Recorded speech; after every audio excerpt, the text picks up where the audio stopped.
It's cold out there, man. Brr. I want to know nothing about that, Corey, since been stuck down here since you've been on vacation for the past 3 years. Hey, man. 3 years of vacationing. That wasn't a vacation. A black man is put in the office, and all of a sudden, it's vacation for you. That's right, man. I had it coming to me. I bet you did. Got my 40 acres on the vacation coming to me. Thank you for running this country right into the ground. In my mule. With your no working ass. Hey, man, I was out doing research. Yeah, I bet you were. You see, what they don't tell you was that every black person went to the inauguration to pull security. To make really? sure, yeah.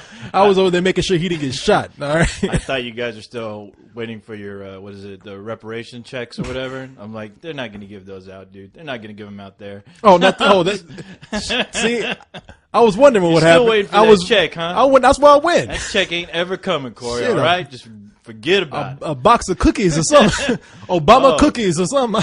Oh, those with the gorilla, you're talking about the gorilla cookies?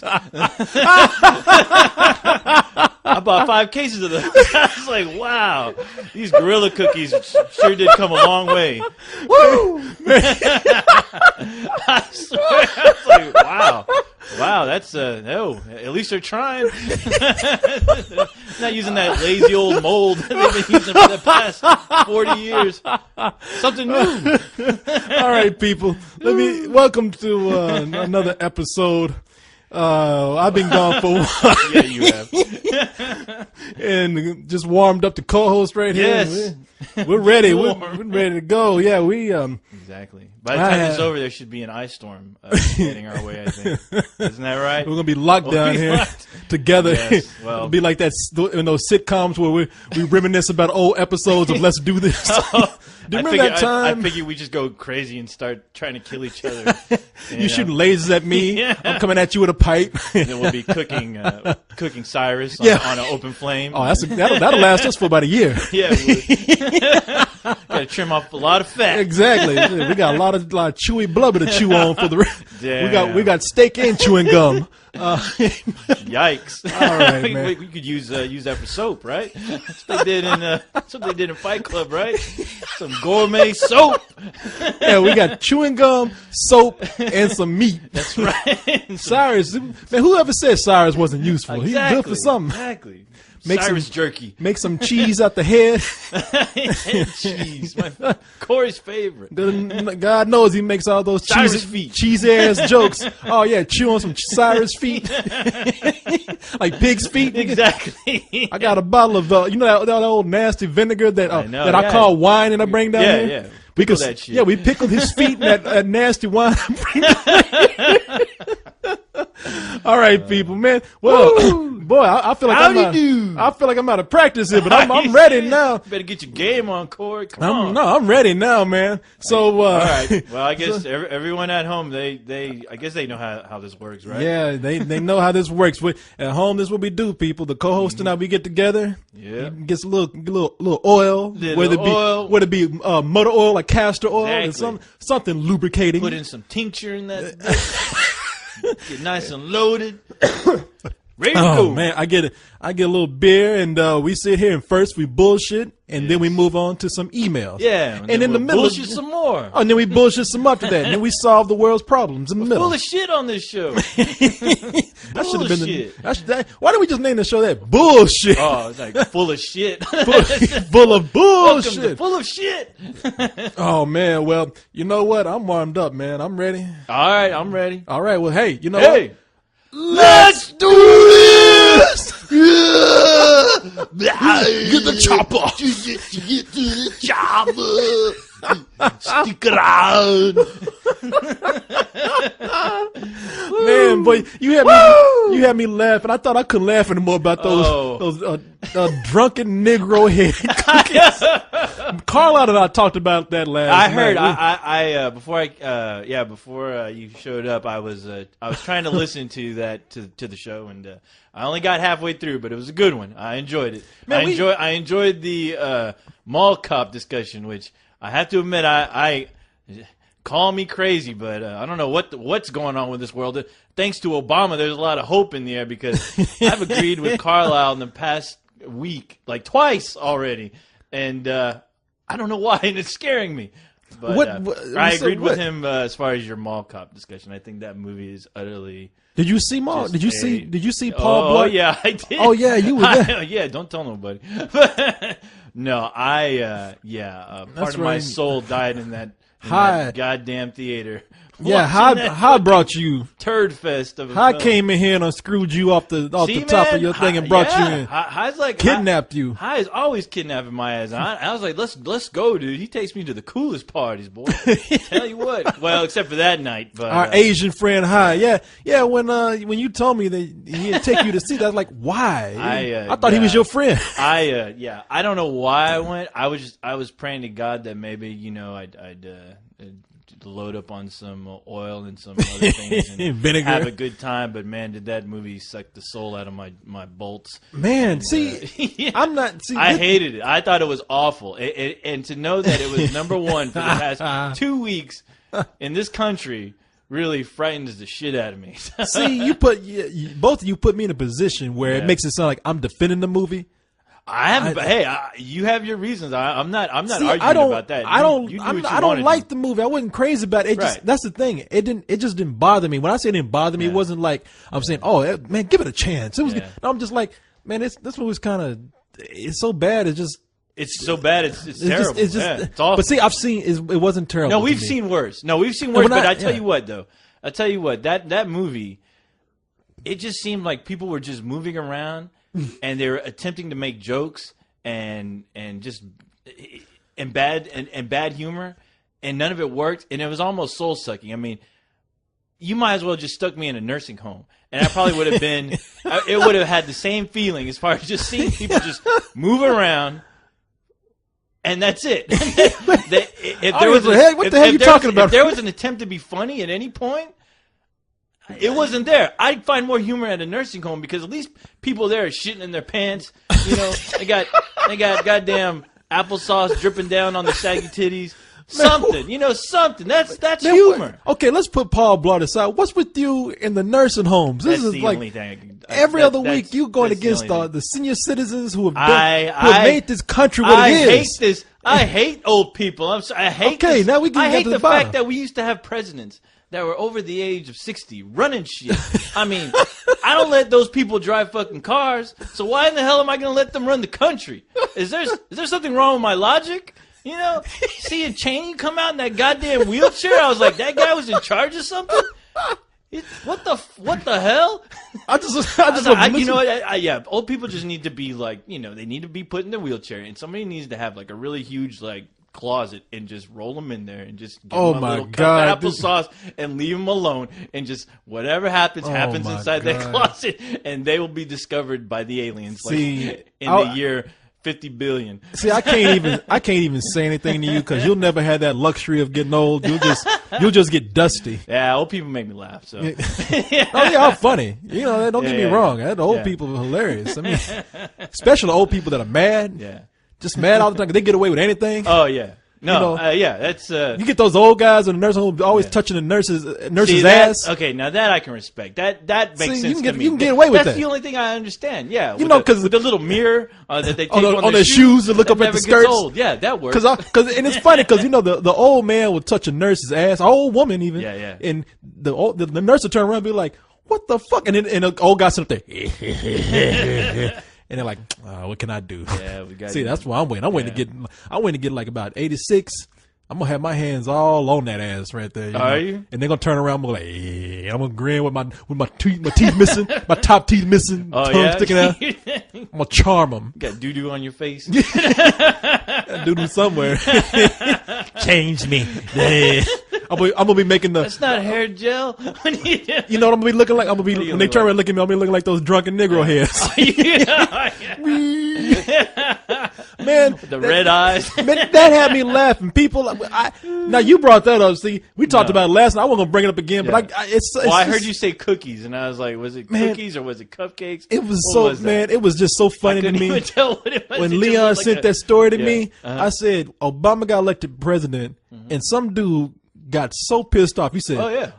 I'm gonna go bake some cookies. Oh yeah. I'll show him. I'll show him. I'll show them all. I'm gonna make them look like ugly faces. Well, did you not hear all the interviews that they've done with that guy? Yeah. Like at first, he was claiming that they weren't being offensive at all. I mean, that's just something he made, and that black people actually came in and like actually liked them. He said, he said there's 50-50. Some people hate him, some people like him. So Ain't no black person. First, okay, you come in there and you look at them. yeah. Because a black person might like it, saying like, "Oh, this looks like it's If they tasty." had no idea, yeah. If you just looked at it, you're black like, people all love right. sweets. You know, black people. He said black people like them. Yeah. That's before he knew they called them drunken Negro fans. Yeah, before Yeah, the name was broadcast. And you know, he had a different name for him. You know, when people came in, they probably said, "Ain't no black person come in, and be like, shit, man, what's that? That looks good." Now, I'm doing the most stereotypical black voice. I don't know, because I wouldn't say that. That looks delicious. Delicious, nutritious. Like Tracy Morgan coming in, where the cookies at? I heard them cookies look good right there, son. Put some frosting on that shit. Shit, them cookies with the red eyes and the faces, them cookies look good, son. That's pretty bad, Tracy Morgan impression, but I'm just laughing at you right now. If you could see Corey's face right now. Yeah, like those cookies. Exactly. I think I'm doing good, Tracy Morgan. Not like those cookies there. Keep telling yourself that, Corey. I will. I look pretty. I look better than this cookie right here. Right. I'm enjoying my sobriety. Exactly. I'm not no drunken Negro here. No, but people right came in and looked at that and they be like, damn, I love those fucked up Mr. Potato Head cookies you got. You know, those burned Mr. Potato Head cookies. The turd face cookies or whatever. Those look delicious, man. It was like shithead cookies. Shithead my cookies. favorite. Doodoo head cookies. Yes. Dookie face. With the red jelly eyes. You know, yeah, exactly. You know they got cookie puss.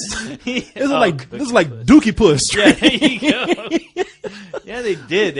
I was like, man, what kind of fucked up? And I mold looked is at that? this and I'm like, this That's dude, like handcrafted. This dude just went in and got mad. You know, he just squirted a bunch of shit on a cookie. I'm gonna make a black face. It looks like something like a kindergarten kid. This is how black put people together look to with me. Play-Doh. Yeah.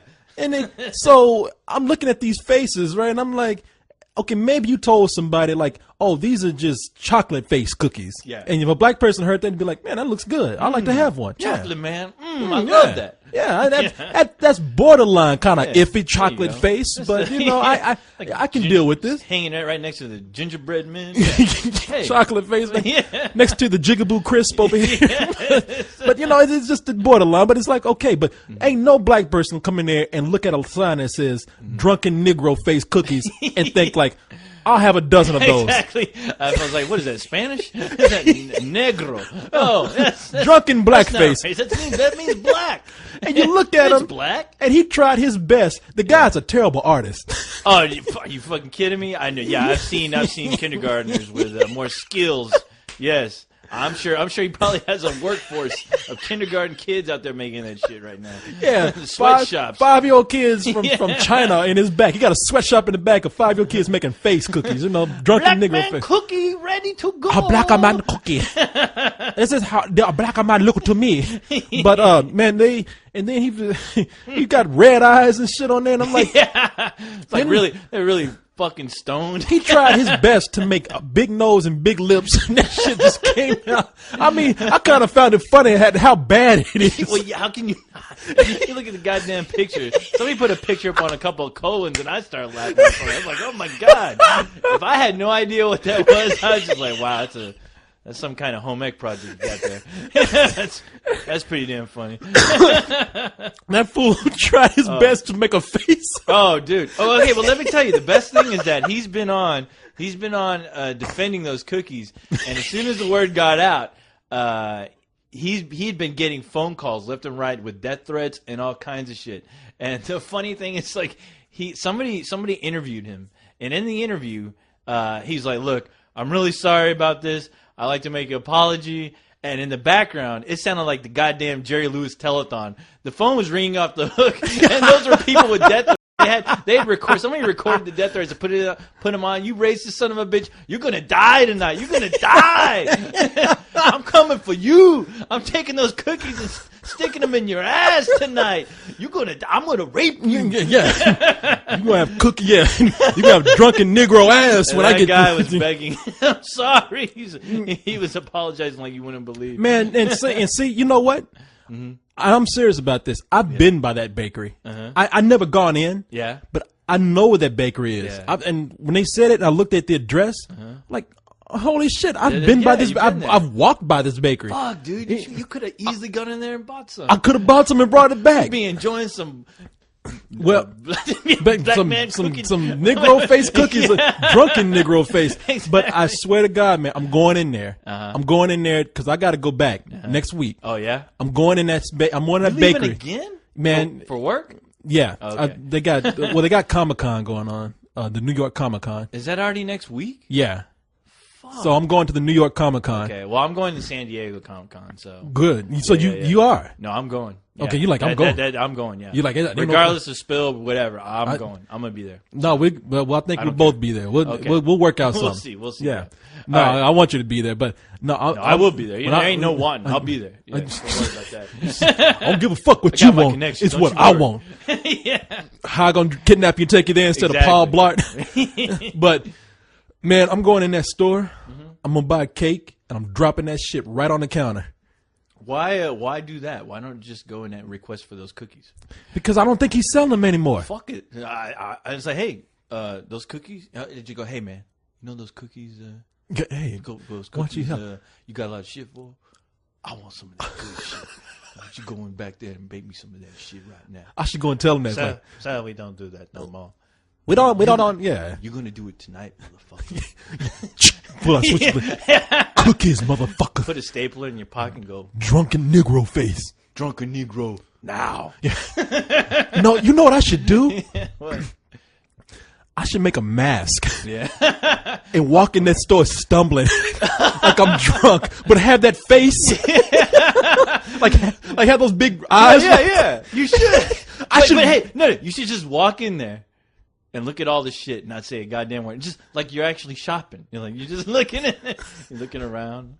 But I gotta be drunk. And then just walk out. Now I got a videotape, like walk in there like I'm drunk with Yeah. the because I am a Negro. I should walk in like I'm drunk, stumbling, but when I turn around, and look at him, Yeah. I should have that face.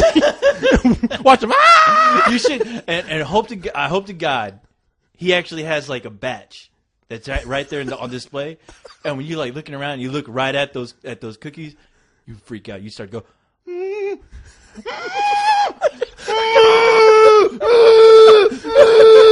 Yeah, you start convulsing. How did you get these? How do you know me? No, don't even talk. Just go, "Ooh," and then run in the back of the place and just start tearing it apart.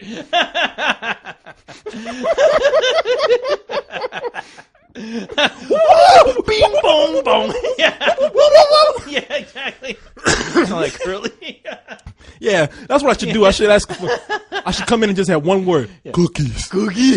And when he bring those out, I should be wearing a hoodie. Yeah. And I should bring the hood up. And I have that face. Molar the cheese. That would be so fucked up. Man. I'll be there to record it. We'll put it on spill. But before we move on, I got to say, you know what those cookies look like? What? Because I'm gonna bring it all back to something movie related here. All right. Do you remember? Because I was telling Carlisle, I said, those. I've as drunk as I've been, I've never had a drunken Negro face like that, unless the only way I can see myself having that face is if I got hit in the face with a truck like 20 times in a row, Yeah. and then I start thinking.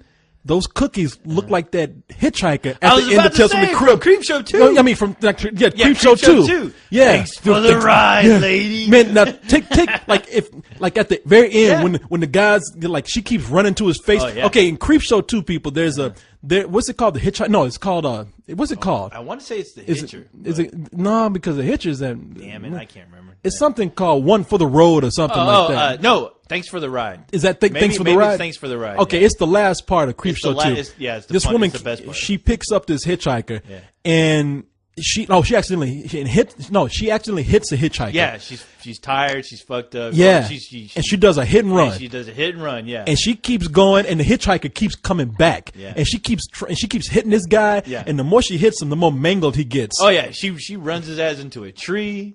Oh yeah. Everything. And every time, at first he's like, Yeah. thanks for the ride, lady. Thanks for the ride. And then she keeps hitting me, and he comes back, Yeah. thanks for the ride, lady. And he always has his sign. He always has his sign. I think the sign said hell at one point. Thanks for the ride. Oh yeah, and at the end, she just gets so tired of it that she keeps running into his face, into a wall, into a tree or something. Into everything. Yeah. And at the end, the guy comes back with his face all just Yeah, mangled. he comes and up he's from underneath the car. the car. Yeah, Thanks for and the you ride, see, like, lady. his tongue is like on his goddamn throat. Yeah. Thanks for the ride, lady. And those drunken Negro face cookies look like that hitchhiker. Yeah. Oh my god! At the end of that Yeah. I loved how that dude, that goddamn pervert, that guy was all over that chick's face. And even his tongue was dangling, and he gets right up on her cheek. Thanks for the ride, lady. That's what I should do. I should go to that bakery. Thanks for the cookies, man. Yeah. Thanks for the cookies. Should chase that guy home. No. He goes home and locks his door. He turns around. Thanks for the cookies. That's badass. Oh my god! All right, man. You want to get some email? Huh? Email already?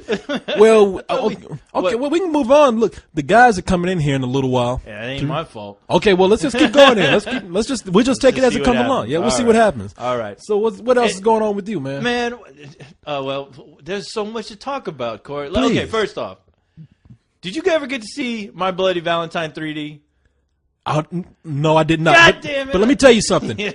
I want to see it. You need to see it. Carlisle was talking about it, and Oh, God. Okay. everyone that I heard, I have not heard like one review that said it's terrible, it's shitty. no, I heard like it's the least I've heard is it's okay. Dude, in 3D, that movie kicked my ass. Really? When I went to go see it, we had the best fucking time in the movie theater. The whole, God damn it, everyone I there in the knew theater it. was there, screaming, going nuts. There's a family behind me, a family of children. I mean, Oh, some kids man.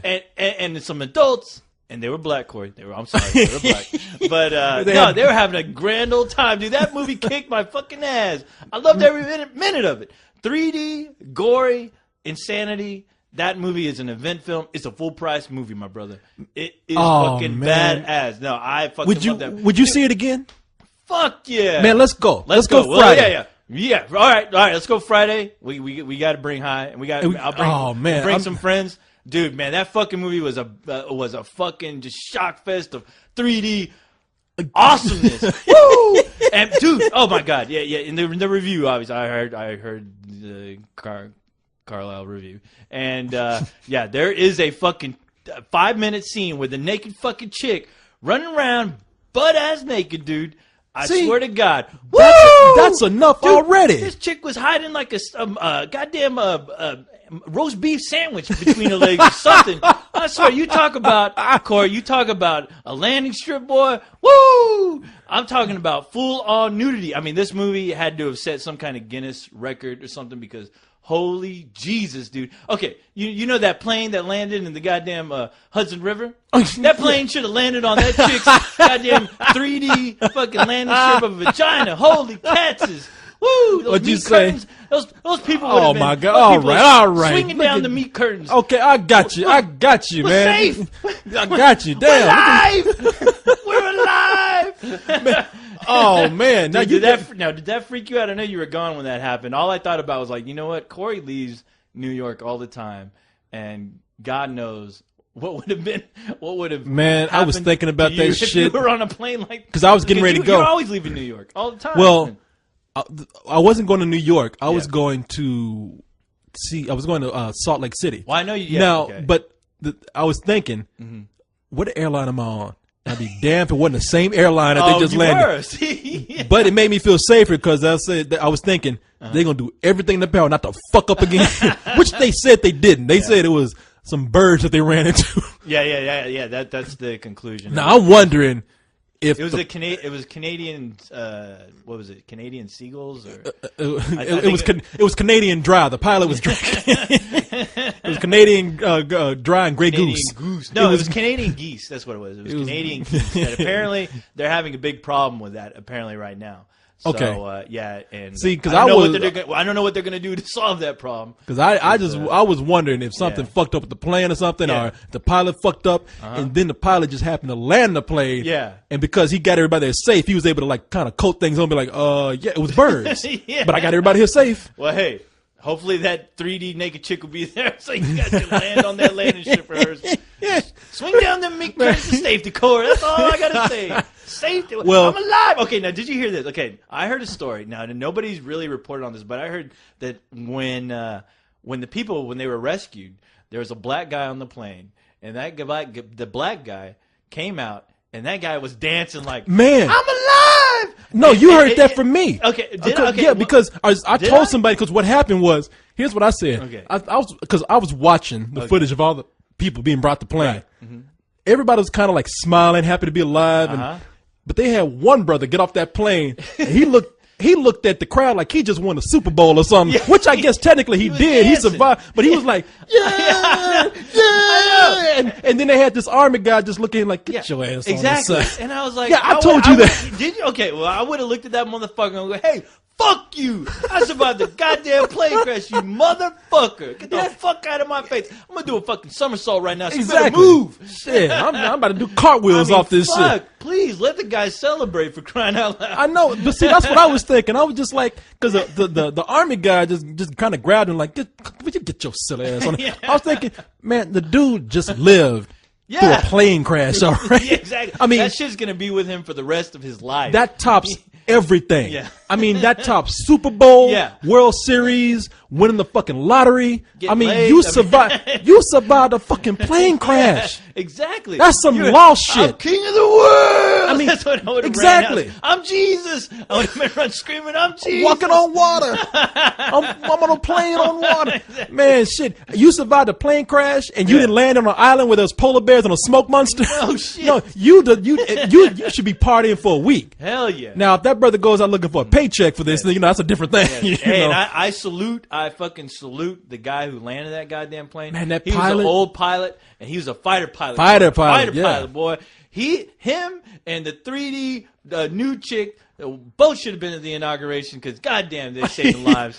So, Yeah. can't you see Obama saying, "I'd like to introduce some special guests"? The pilot that from the flew the plane to the Hudson River, Yes. and everybody be like, Yeah. "I like to bring out the dancing brother who survived the crash." He come like, "Yeah, woo woo!" And I like to bring out the naked chick from My Bloody Valentine 3D. Yeah. And the everybody whole like, crowd would go fucking ape shit. Movies. That brother dancing some more. Yeah, Naked movies. Everybody, you see everybody putting on their 3D glasses in the goddamn crowd. That'll be awesome. But you know what? That pilot was there. Yeah, at the inauguration. Yeah, I heard he was there. And Damn, okay, I now, remember were his you name. there? I didn't know if you guys talked about it on a couple of cold ones. Oh, but- wait a minute. This is Cyrus calling. Hold on. He might be stuck shit. outside. Hold on. Oh fuck. I know. Hold on. Hello? Hey. Yes. Go home. Are you? Okay. Fuck off. No room for rent. He's outside. He's outside talking about, man, it's 30 degrees outside. I'm freezing. Please let me in. I'm not bullshitting, man. We should just leave him out We there should just for a stay here and little keep while. talking for a little bit. So anyway, yes, that naked Yeah. chick from Bubbly Valentine. Yeah. Hey, let me go let him in real All quick. right. His ass was out there freezing. Good for him. Make a man out of you. Oh my god. Okay, so speaking of the inauguration, so I didn't get to listen to the rest of the couple Coens, but did you get to see it? Because I thought I read a comment saying that you got stuck out. Man, people heard the story on a couple of cold ones, so I won't go through the whole No, thing. no, but no. no, I did not. You didn't? You missed No. it? Oh, I'll go briefly in case some people listen to this show and don't listen to a couple of cold ones, which I don't know why they would do that. But no. So real quick, I got there. You heard about the purple Right. tickets and the blue tickets. No, I didn't Okay, hear that. I didn't hear any of that. I just real quick, people, you heard the story. Gloss over this. Yeah. If you haven't, Or go over to a couple Coens. yeah, go to a couple of cold and listen to this. Yes. But I'll tell it right here. Okay. All right. So what I told Carlisle was, now you remember Brian, right? Little Brian, let the boy try. Yeah, that little fucker, Yeah, yeah. that little. People, we used to That do. guy who's always coming over here trying to look for chicks. You don't pay no goddamn attention to his friends. Yeah, I know that little bastard. Well, we used to do this show with a little dude named Brian. I met Brian when he was 17, and so he did some stuff with us. Brian is now a lobbyist. Can you believe this shit in Washington? That's what him. you want to know. Why the economy's so bad? Because we got fucking Brian over there lobbying for chicks. So a lobbyist, is that like a usher? Is he wearing like a little red hat or something? What is that? A little suit, little monkey suit? That's what he calls it. I'm a lobbyist. Well, technically, I do hang out in the lobby. Very important job you have there, Brian. And pick up the trash when everybody leaves their popcorn on the floor. No, Brian was cool. Brian said, when you get out of Salt Lake, if you're coming through Washington, you got a place to stay. We're gonna go to the inauguration because Brian was happy. Brian's like, he's like, man, I got tickets to go. I'm gonna be right in the center of everything. Yeah. He's like, I don't know if I can get you a ticket, but you'll be able to go wherever you want to go. You'll be in the city. Yeah. So I was like, hey, you know what? You'll be in the you'll be in the city. vicinity. I was like, yeah, the vicinity. Well, no, I did say the city. Okay, I know, I was about to say. but he meant like within the range of the Right. whole festivities. Right. So I get there, man, and he has a nice place. Right. I had a room all to myself and everything. Brian was real cool, man. Him and his girlfriend were living together, and so I get there, man. And he's like, he says, man, I got you a ticket too. Okay. He's like, yeah, that's what it was. His girlfriend was saying, I don't know about all this. For some reason, she had some spidey sense going on in her head. And she was like, Brian, I don't know. I caught them arguing. I went to the bathroom and came back, and and Brian was all on her ass. He's like, look, if you don't want this ticket right here, I'll give it to Corey. You ain't got to do nothing, all right? Shit. If you don't appreciate what I'm doing for you, and I was just like, laying down the law like a man. Yeah, Shut up, bitch. I came back. I was like, why are you? And then he smacked in the face. No, he didn't do it. Okay. Shut up. No, lose. No. Yeah, I've seen him. Oh yeah, no, she beat the shit out of him. She's feisty too, boy. She got some big cans. But anyway, the next day, that morning, Brian wakes me up and he's like, "Man, I got a ticket for you too. We're in. We're all going. We're gonna go see Obama. We're gonna look at history in the yeah. Yes. We're walking down the street. Oh, Yeah. he's doing the Obama dance. Go get me some Obama. Obama. Obama. So we get there and we everything that we're trying to look for is just a clusterfuck, man. I bet. There's thousands of people out there. Yeah. It's ridiculous. But we're maneuvering. We're getting around okay. So it only gets bad when we're looking for signs for where we need to go. Hey, shut that door right there. It only gets bad when we're trying to find signs for where we need to go. Yeah. So we discovered that all the signs. Now we're talking about thousands and thousands of people out there where I am. I mean, there's millions of people out there, but I can see for miles thousands of people, and they got all the fucking signs hung at midget level. Like they hired a midget to go and hang up all the signs that tell you where to go. All the signs with arrows and everything. So only the tallest people can look down and tell everybody where they need to go. Right. I was helping all kind of people out, telling them where to go. Yeah. So we finally find where we're supposed to go, and we get in this line, and the line is just inching along like every 15 minutes. The and longest Six Flags line in the history of lines. And it's freezing out there. It's Yeah. cold and shit. And so it gets to the point where the line just stops. Yeah. Line doesn't move at all anymore. And we're stuck in that position for about 45 minutes to an hour. No shit. And there was one guy in the crowd. He's like, "You ain't stopped me from getting in. I will not be deterred. I'm going in." And then he got the crowd like, "Yeah!" Obama's cousin. And finally, that dude was like, "I'm getting out of here." So he excuse me, pardon. He's getting up around people, and so he gets out of line, and we're stuck there still. I mean, there's just some. Oh, now here's the funny thing. One of the things that stopped the line going is that there was a car going through all these thousands of people. Yeah. Do you remember that scene at the end of Dawn of the Dead, the remake? With the van where the trucks are driving through. Yeah. The buses are driving through and the zombies are just going nuts. Yeah. Yeah. Trying to attack them. Yeah. I swear to God, I'm not lying to you here. Is that what it looked like? They were going the opposite way of that crowd. I do not know how that van got through that crowd. And didn't kill anybody, huh? Because what I saw, there was a woman there in a wheelchair. Yeah. And this woman, she said, "I'm in a wheelchair. You're running over me." That was me. That was me. I'm sorry, that was me. That was you faking a woman's. You old bitch. Get off of me. Oh, that was you driving. That was me driving, yeah. I was trying to look for you because I was like, I gotta record this My Bloody Valentine 3D review. Come on, where are you? Get out the way. Yeah, come on, you old bitch in a wheelchair. But yeah, the police finally came over. They got the woman out the way, and they were pushing people out the way. And I don't know how that car got through all those people, but it did. And I think the only way it got through was because people knew something was wrong, and they started getting out of line. Oh, shit. So after that car went through, and people just stood there, and we weren't moving, and we could hear Obama's voice now. Like, the inauguration has started. He's giving his speech. Right. So Brian's like, I said, Brian, it's like, man, I'm just happy to kind of be here. I was like, I said, do you really want to wait this long? Because my feet were freezing at this point. Right. And he's like, no, let's go. He's like, because you know what? This ain't the end of it. This ain't it. He's like, it's only begun. He said, I was prepared for something like that. I got something better. He's like, I got this invitation for this luncheon, and it's at this hotel. We go up to the room, and we can watch the parade with Obama going by. We have free food, free drinks in there. We can watch the rest of the inauguration on TV. It's warm and cozy. Why are you making this sound like this is going to go horribly wrong? Because it did. I can already see it. On our way there, we go through a street tunnel. Yeah. And it looks like the apocalypse just happened because there's no traffic. It looked like the street tunnel in 28 Days Later? Yes. It did. I mean, there's people just roaming around. There's paper flying everywhere. Yeah.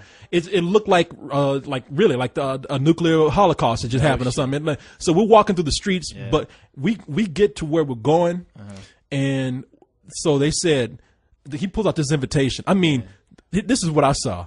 There was one guy it was some old. Now look, you don't get no more official. Even though Obama's in the office right now, you do not get any more official than some 60-something looking year old white dude in a suit saying he works for the government, and they're telling his ass, "Sir, you cannot come in." And I looked at Brian. I was like, "Are we going to that door?" And he's like, "Yeah." I was like, I didn't say anything. So we're walking. He goes up there, and Brian's like, "I got this invitation, and so this woman's looking at us, who's guarding the door, looking like, yeah, you and everybody else behind you has this invitation. It's like, you can't come in here unless you live in this building." And we were like, well, they told us to come here, and the woman said the only thing I can tell you to do is to go to the entrance of the building. This is not the entrance. So we go find the entrance to the building. The entrance to the building is a security point where Obama's parade is supposed to come through. They have a checkpoint where you have to check to get in there. But to get in there, you got to go through hundreds of people to get there. So what I'm trying to tell you is, you ain't going through that door. You ain't seen shit. No. Or Brian was like, "I got a golden ticket," and he was like, he was skipping down the street. "I have an invitation." But okay, close that door like he was at the Wizard of Oz. Yeah. Nobody gets in to see Obama.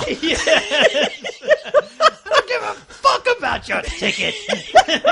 And a guy with a big bushy mustache and a red suit. And who are you? Yeah, who are you? Nobody sees Obama. The big titty girl, she can come in, but you two, skedaddle. So check it out, man. So really now, some of this, I'm only very slightly exaggerating for comedic purposes. Only slightly. What I'm telling you is true. Yeah, it has to be a good story. Yeah, I'm really only excited. When I say, I'm talking about like 2% sugar in there to make it sweet. You know, so Brian is crushed. I mean, Brian got to a point where he was telling somebody, "But I have an invitation. I have an invitation." And we were just like, "Come on, Brian, let's go, man." And no. Me and his girlfriend were carrying him by his arm. You know, "I have an invitation, you son of a bitches." So now we're pulling his ass away, right? No, we're not doing that. No, we finally look. Brian even says, "Man, you know what? Let's just go home.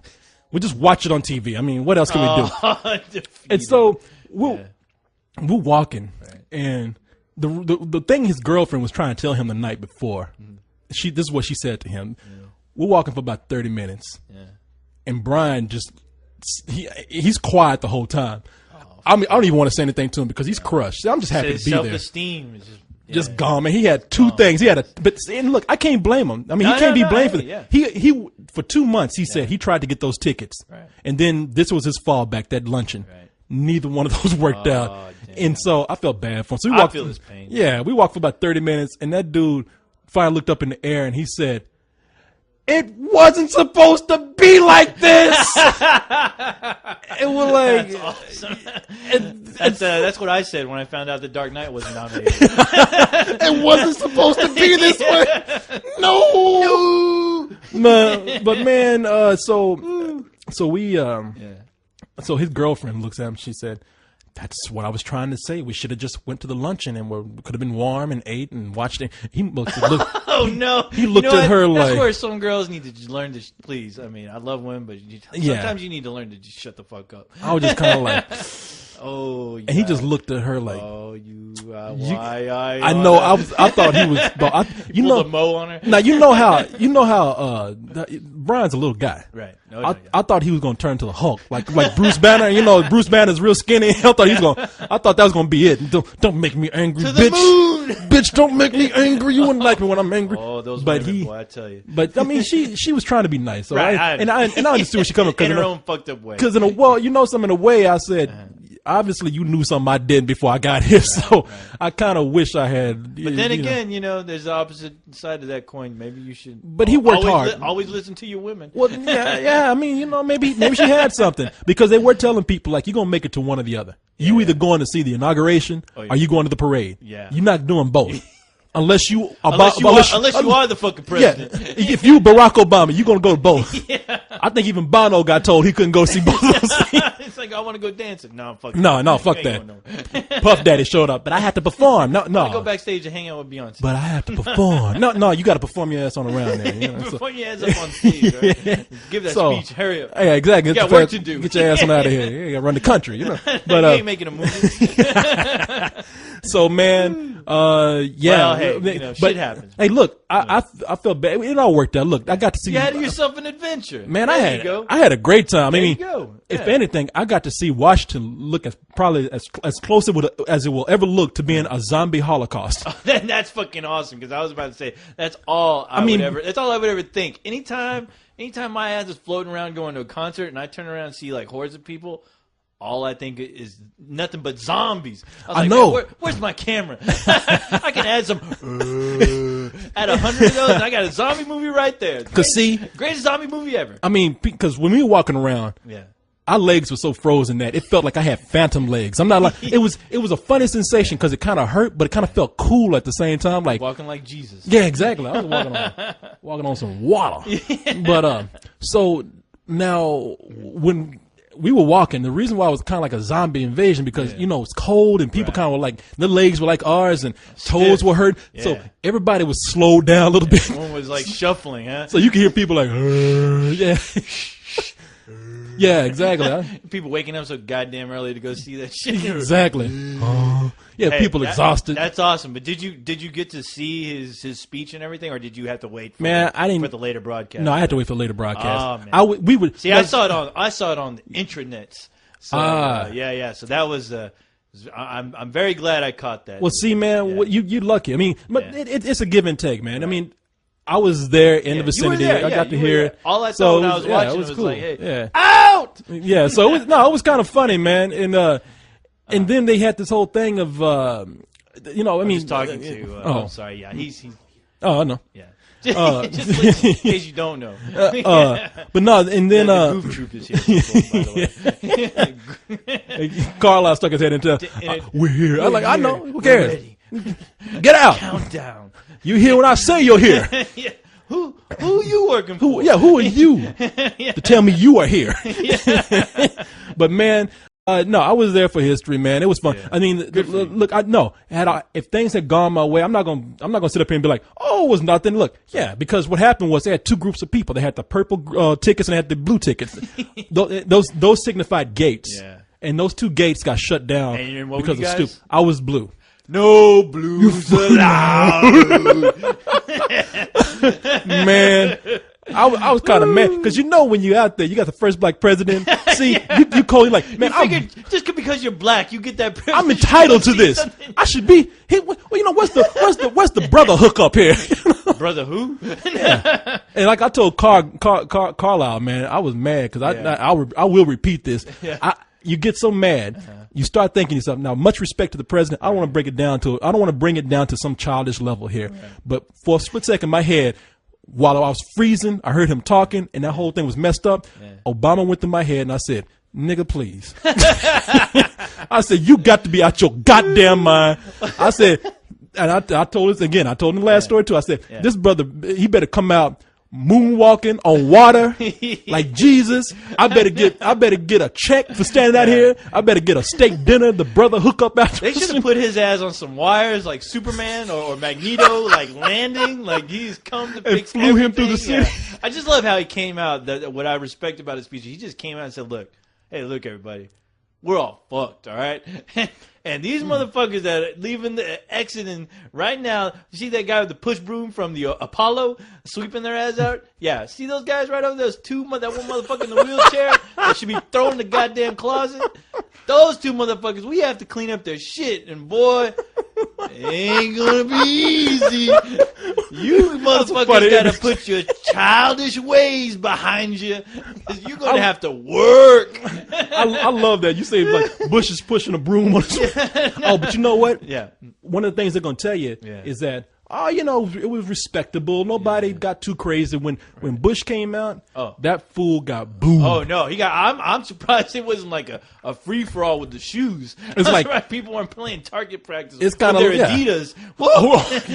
Yeah, dunk this motherfucker. 10 points, motherfucker, with my Reeboks. I'll tell you what. I will give Bush my respect for dodging the shoe. That motherfucker, he looked like, you remember when people used to play whack-a-mole? Yeah. That's what he looked like coming from behind that podium. Whoop, whoop, whoop, whoop. That dude should have went up there. Man, that dude threw the shoe. He should have forgot about a shoe. He should have went through with a rubber mallet. Hit him on the head every time he came up. Boom. Now, is it true that people were singing na na na na hey goodbye doing that whole thing? Because I heard that actually happened. I didn't see it in the broadcast, but I heard it actually. What I'm telling you. Over the mics. Yeah. No, see, I wasn't there to see the boos or anything like that. I hear the boos. Right. I didn't get to see Bush come out. But no, I'm just telling you, because there was some. I'm sure you can hear people just. Yeah, oh man, yeah. It must have been like a wave. You heard people talking about that incident. The whole people singing that, people booing him.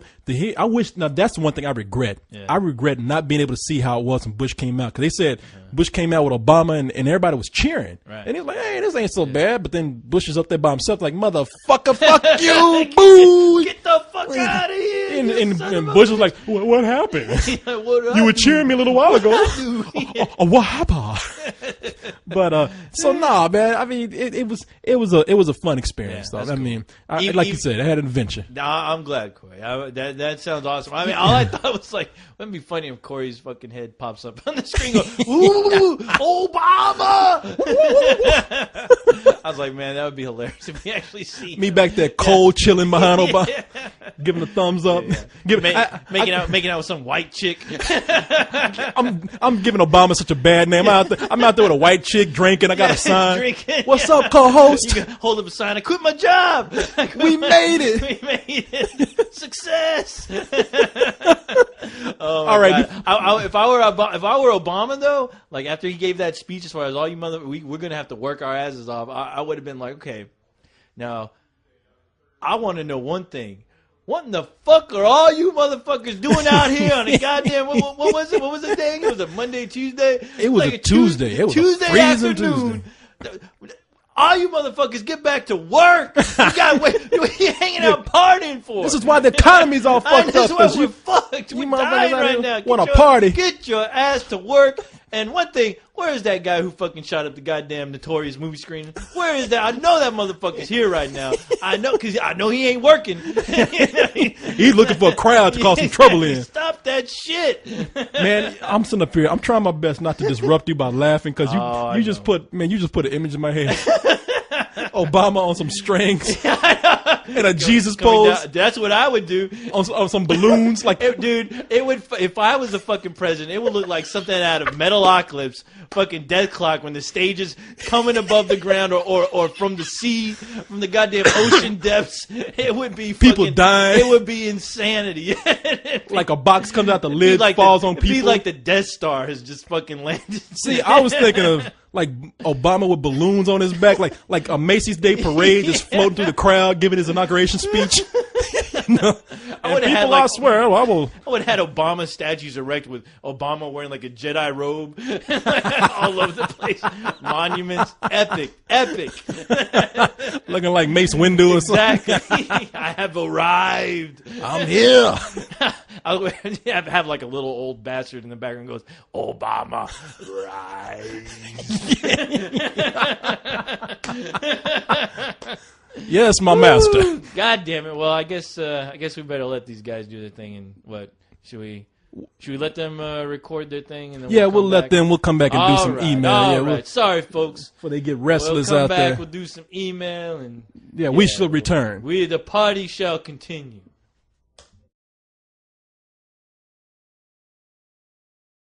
All right, got those sons of bitches on out of here. I know.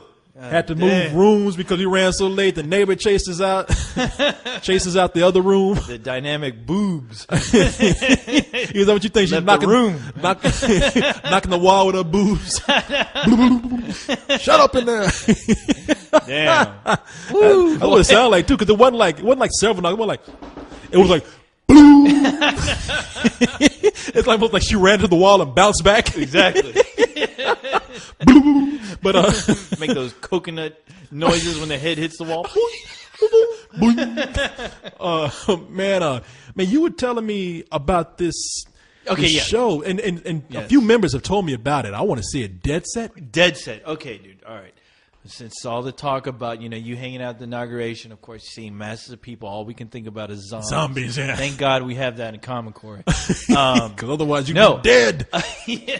Hex, our good friend Hex, Cheerio. Yeah. Hello. I want to tell you about Dead Set.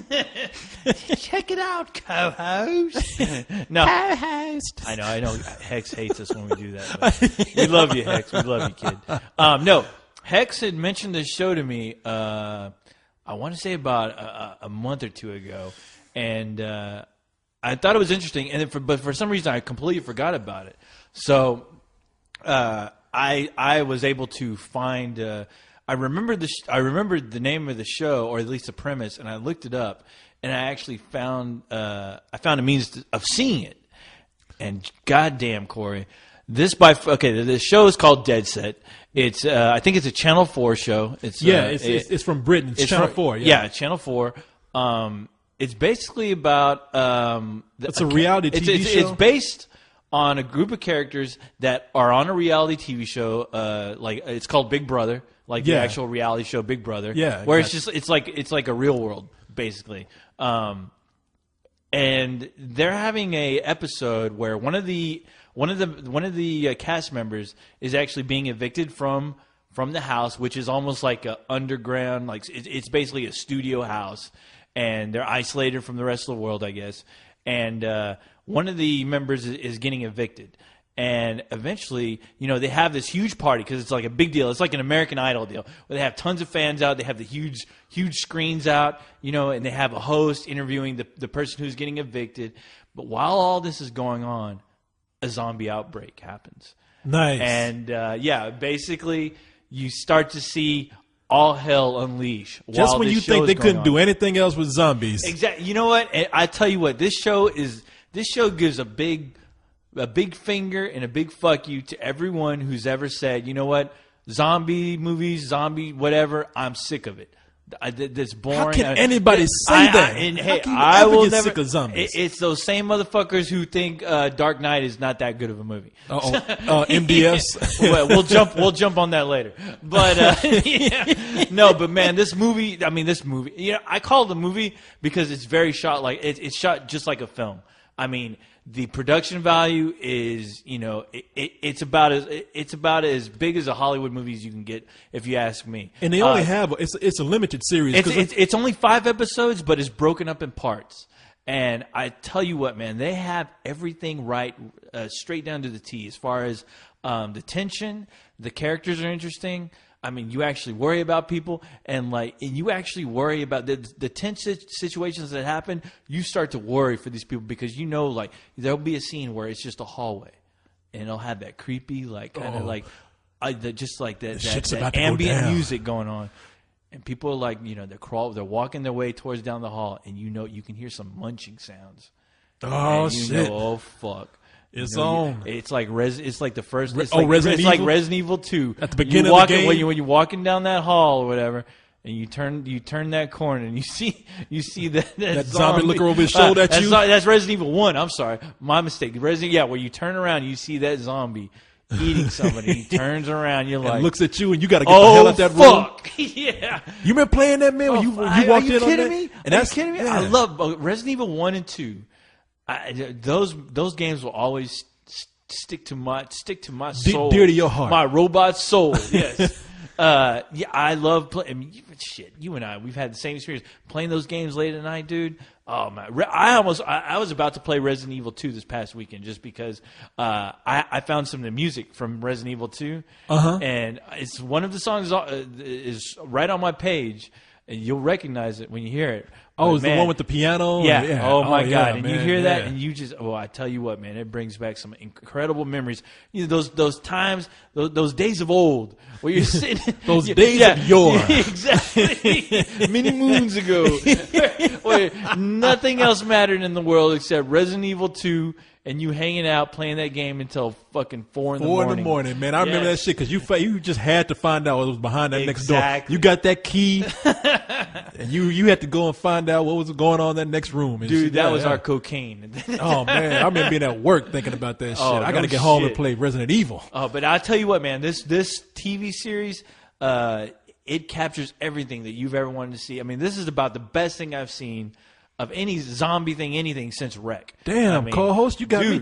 Okay, I have this, and you will see it this weekend. This coming up weekend, I'm gonna get it for you, and you and High. Oh man, I told both of you guys this week.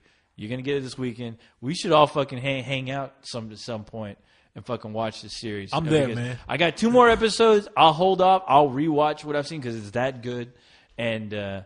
Dude, it is fucking unbelievable. Let's just go all day and watch it, man. Yes. Let's just, yeah. And you know what? Man, we're going to have a fucking great time. I'll tell you that much. Let's you know what? Yo. And so you got 2 more to go now. You already saw my Bloody Valentine. I'll catch up with that. Yes. I got to see this We show. need to have like a fucking weekend party where you, me, and High will fucking go see My Bloody Valentine again, and then we'll fucking go watch we will watch Dead Set. Right? Hey man, I'm there. I'm all ready. Right, let's do this. I'm ready. Let's do this. Well, you got me. So, all right.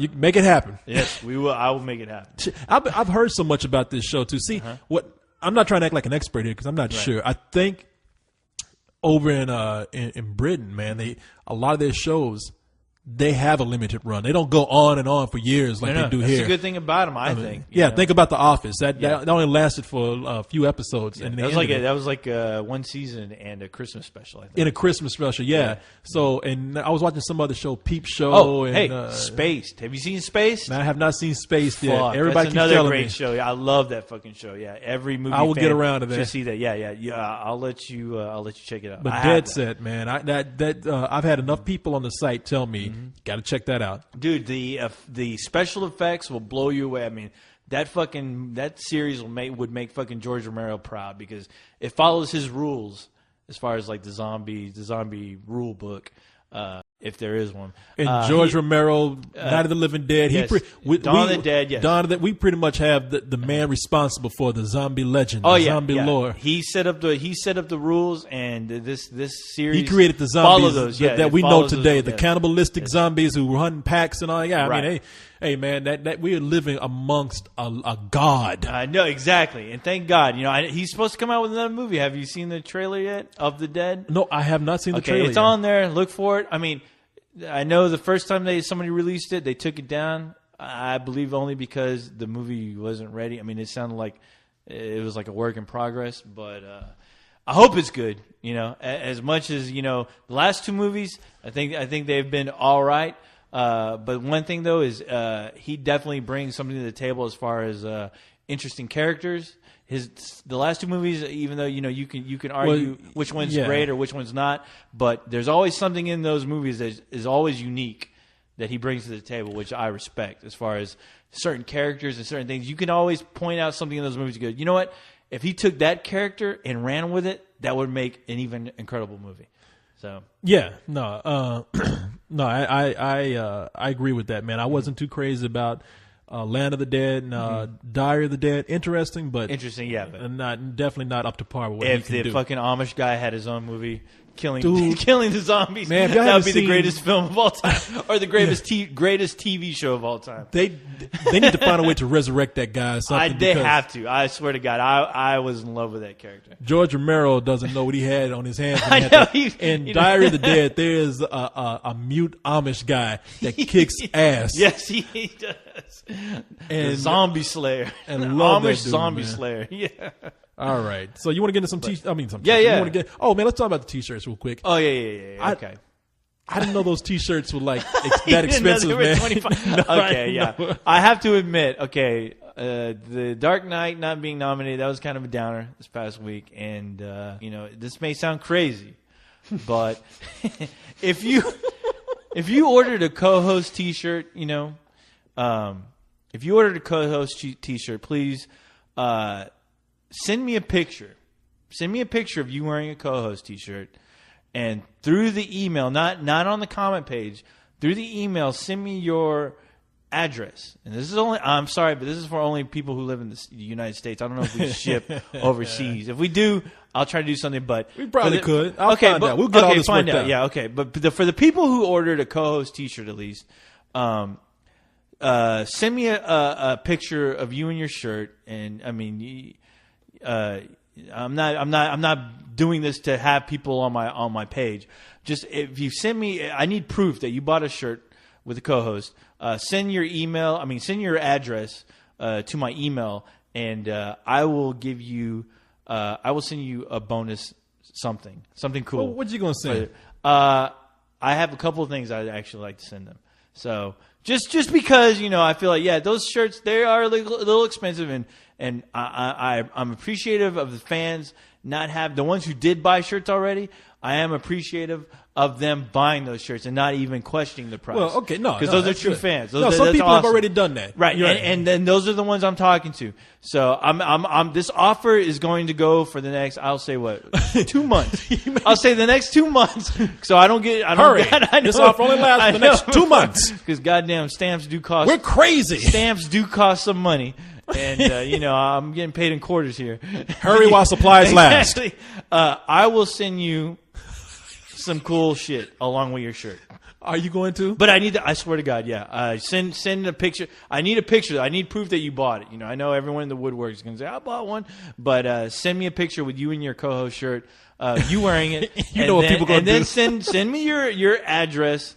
You need a receipt through or the email. something, man, because people. I know this could be trouble, but I'm going to do it anyway. Okay, hey, man, you're gonna get all kind of Photoshop pictures. I have some time on the weekend, and I will send them something cool. So I won't say what it is, but it'll be something cool. It'll be a little bonus. We need your DNA on that Exactly. on the shirt. We'll send the shirt back, but we need to make sure that you have it. Now, since saying that, okay, no. The only thing I'd ask of Spill to do, since they have the shirts out, I would love to see a line of co-host undies for the girlies and bras, if we can somehow manage that. Little co-host heads on the bras and a little co-host head on the undies. Man, okay, I don't know if we Pink can undies. do. Okay, this is crazy. My favorite color for the ladies. And yeah, hopefully Spill can work that out.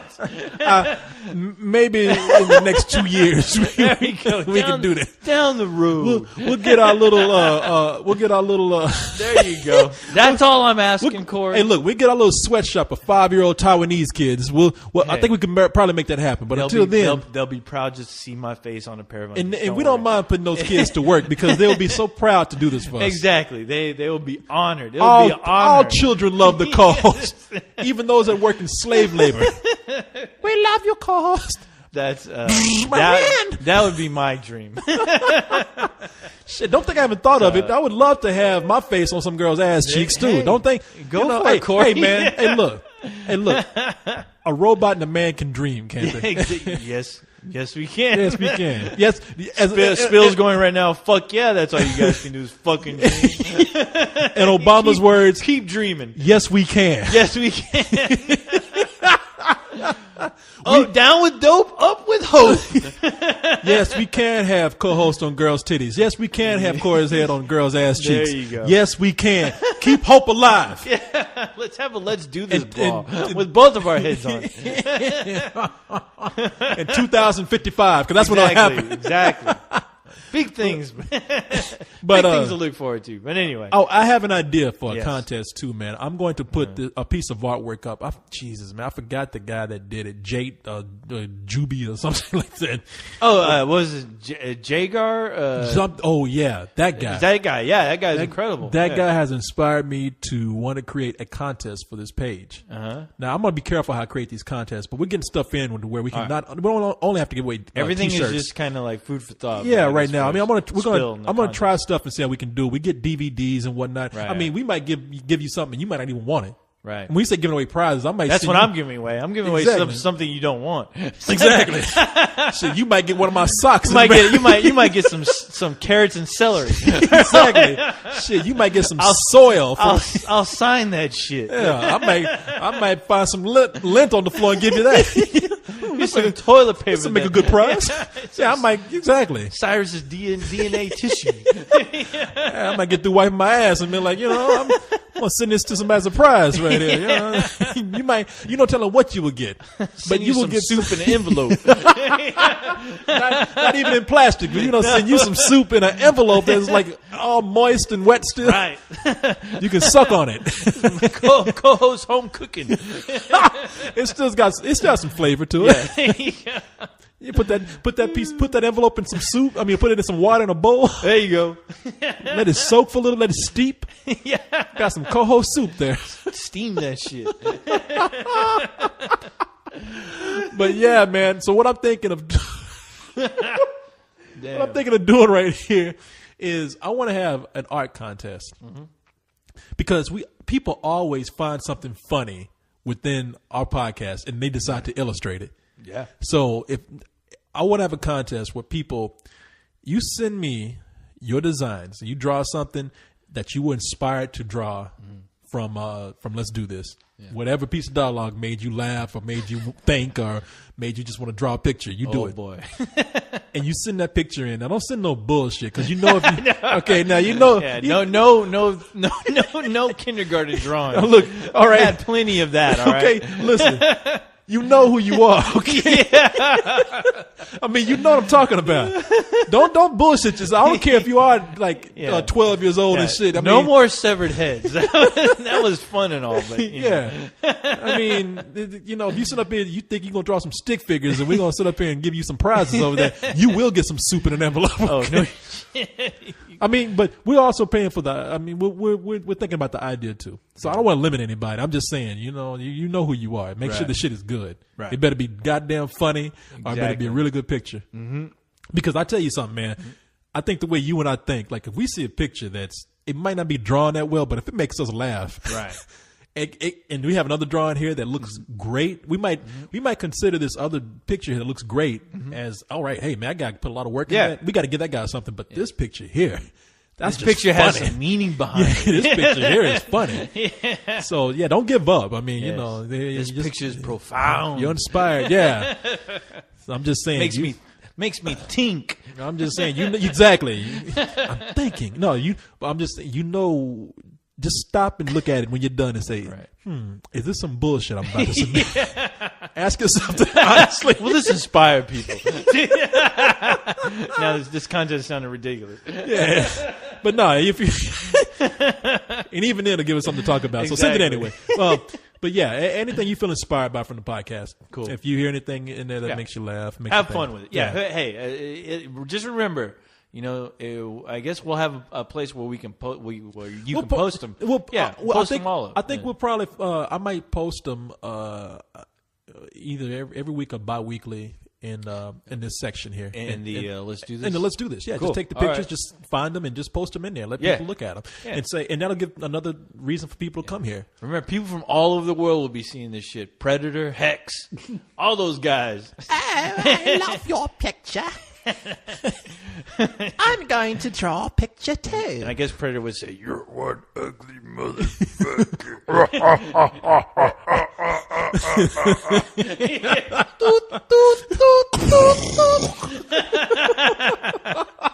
It's funny how we can just repeat that shit. We know we're talking.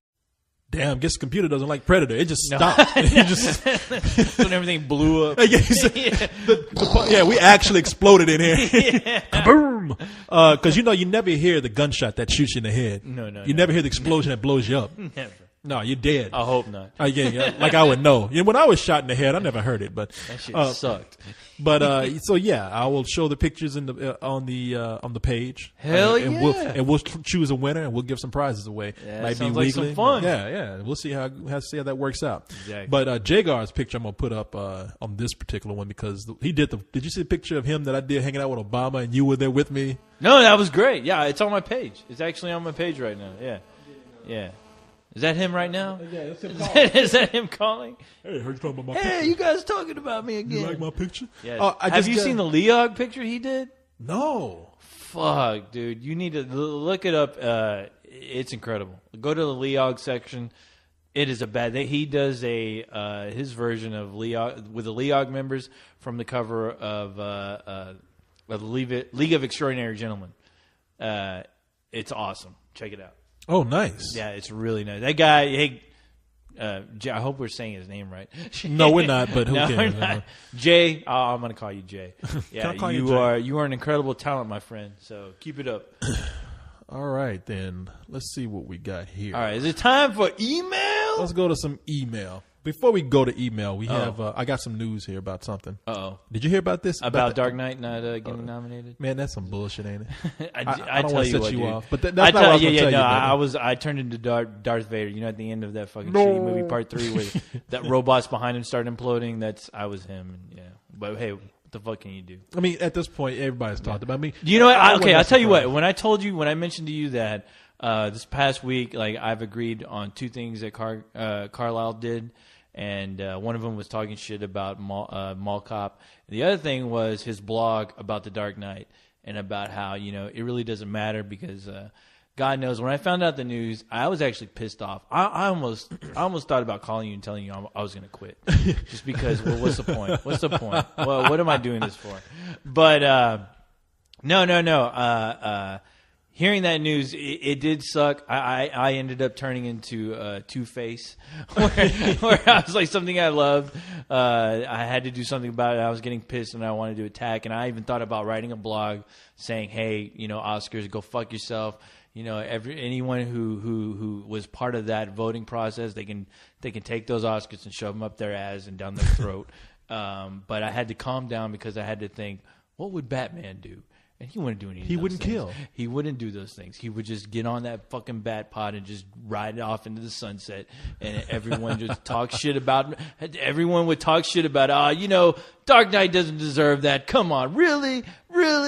And those motherfuckers who say that remind me of that character in The Dark Knight, the guy who tried to out Batman. That little Weasley motherfucker. The one that Joker killed? The one that Joker was like, hey, I don't want this guy ruining my fun. So anybody who kills this motherfucker. Oh, that dude. No. Yeah, that guy.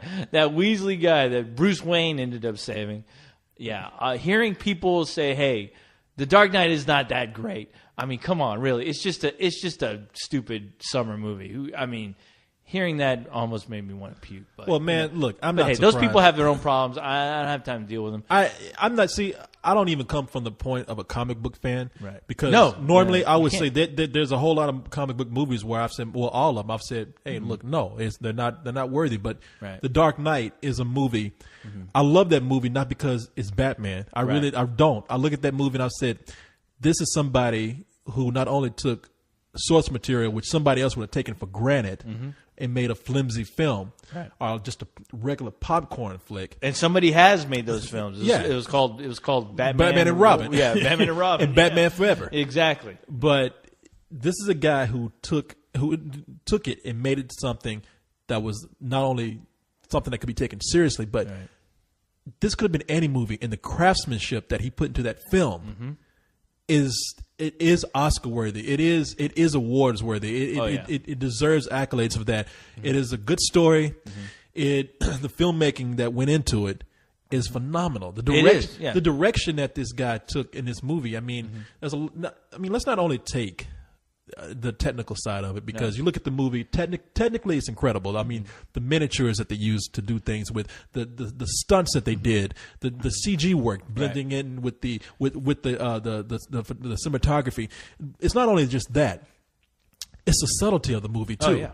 I mean, that script is a strong script. Yeah. I mean, it has plot holes. I know that. And I tell you what though. I mean, and whatever plot holes are, they're very few. I mean, you really have to nitpick, because I tell you what, I saw the movie this past weekend at the IMAX. Oh, you did? I saw it at the IMAX, and it was a packed fucking house. I mean, that movie, every note it hit, and that movie flies by. Every note it hits well, and that movie flies by so goddamn quick for a 3-hour movie or however long it was. You don't even care. Yeah. And I don't know if the people, there are a lot of people there who still hadn't seen it until that night, but it was just as enthralling as seeing it for the first time. I mean, and I tell you what though, what I love about that movie is not so much, I mean, okay, I think it's the perfect cinematography, the perfect editing, as far as juggling all those storylines together. They do a masterful job with that. But yeah, they do. But the thing is, the thing I admire most about the movie is the psychology of every character. Well, that's exactly what I was about to Yes. say. You took that, because I was Yes. going to move on to say that there's a lot of grand spectacle in that movie, but Right.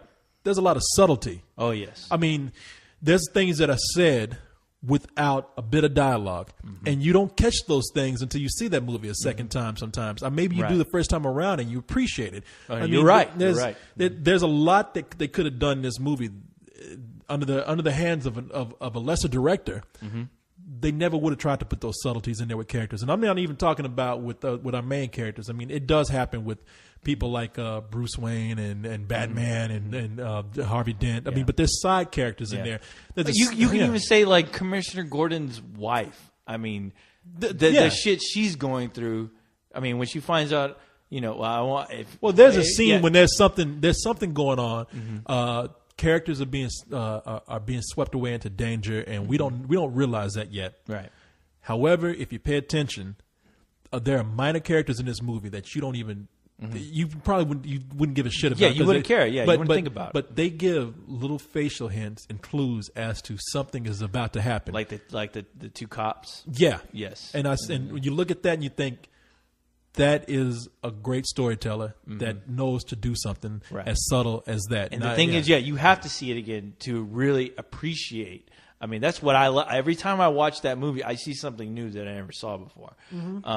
Every time, and that's just you're right. It's masterful storytelling.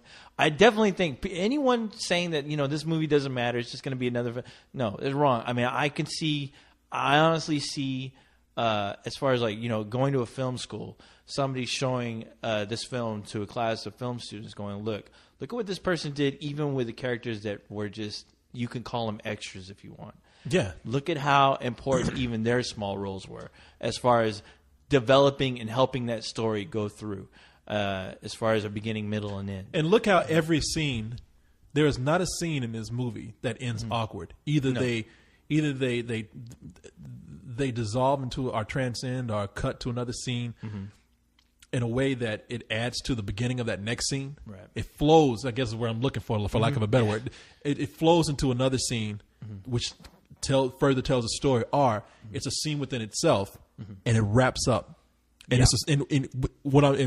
and by that definition, that scene is a story within itself. Right. A good example of that is when the Joker goes in to kill the mob boss, Michael J. White, the one that's threatened him. Yeah. And he goes in, he tells a story, you get a sense of what he's about, you get a sense of how ruthless he is, and that scene ends. And they just told a story Right. to you right there Exactly. within 3 minutes. That could have been a Joker short film. Exactly. That's what I'm saying. Yes. That could have been a short, I mean, it's a very short story told within a grander story. Right. So, look, I mean, what I'm telling you right here doesn't convince you already, then you don't know. Yeah, you don't fucking know sorry. movies. Yeah, you don't. exactly. Yeah. You know? I mean, yeah, it's like, yeah, you You know. are somebody who's resistant just because you've been trained to say it's a comic book character. I have to close my mind off to that, Right. And I hate when people do that because, like I said, I'll be the first to tell you, a lot of comic book movies are full of shit, and people make bigger, they may make bigger deals out of them than they should. Yeah. But this right here, no, this is a great fucking movie. Yeah, it is, and that movie will stand the test of time. It'll stand the test of time as far as those people who the naysayers who say that doesn't deserve. That film will last longer than their gripes. But I mean, it's, in the close, I mean, I'll finish my point here, and I'll finish talking about this whole thing. But I want to tell you, like, there's scenes in this movie that matter that aren't even Batman scenes. No, and they you're close right. those scenes and they're beautiful scenes. That scene where Batman decides to give up, and he says, "I'm going to stop being Batman," and he's talking to Alfred, played by Michael Caine. There's not anything. There's not a bit of spectacle in that scene. There's nothing great going on.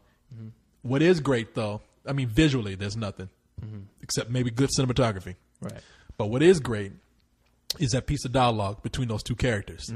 And the scene ends with them walking away in a far shot, and they end with a great line, which is Batman or Bruce Wayne or whatever telling Alfred, he's like, he's like, I'm going to tell everybody this was your idea. Yeah, this is your idea. And it kind of fades out. And it's not just a fade. The lights are cutting off in the place.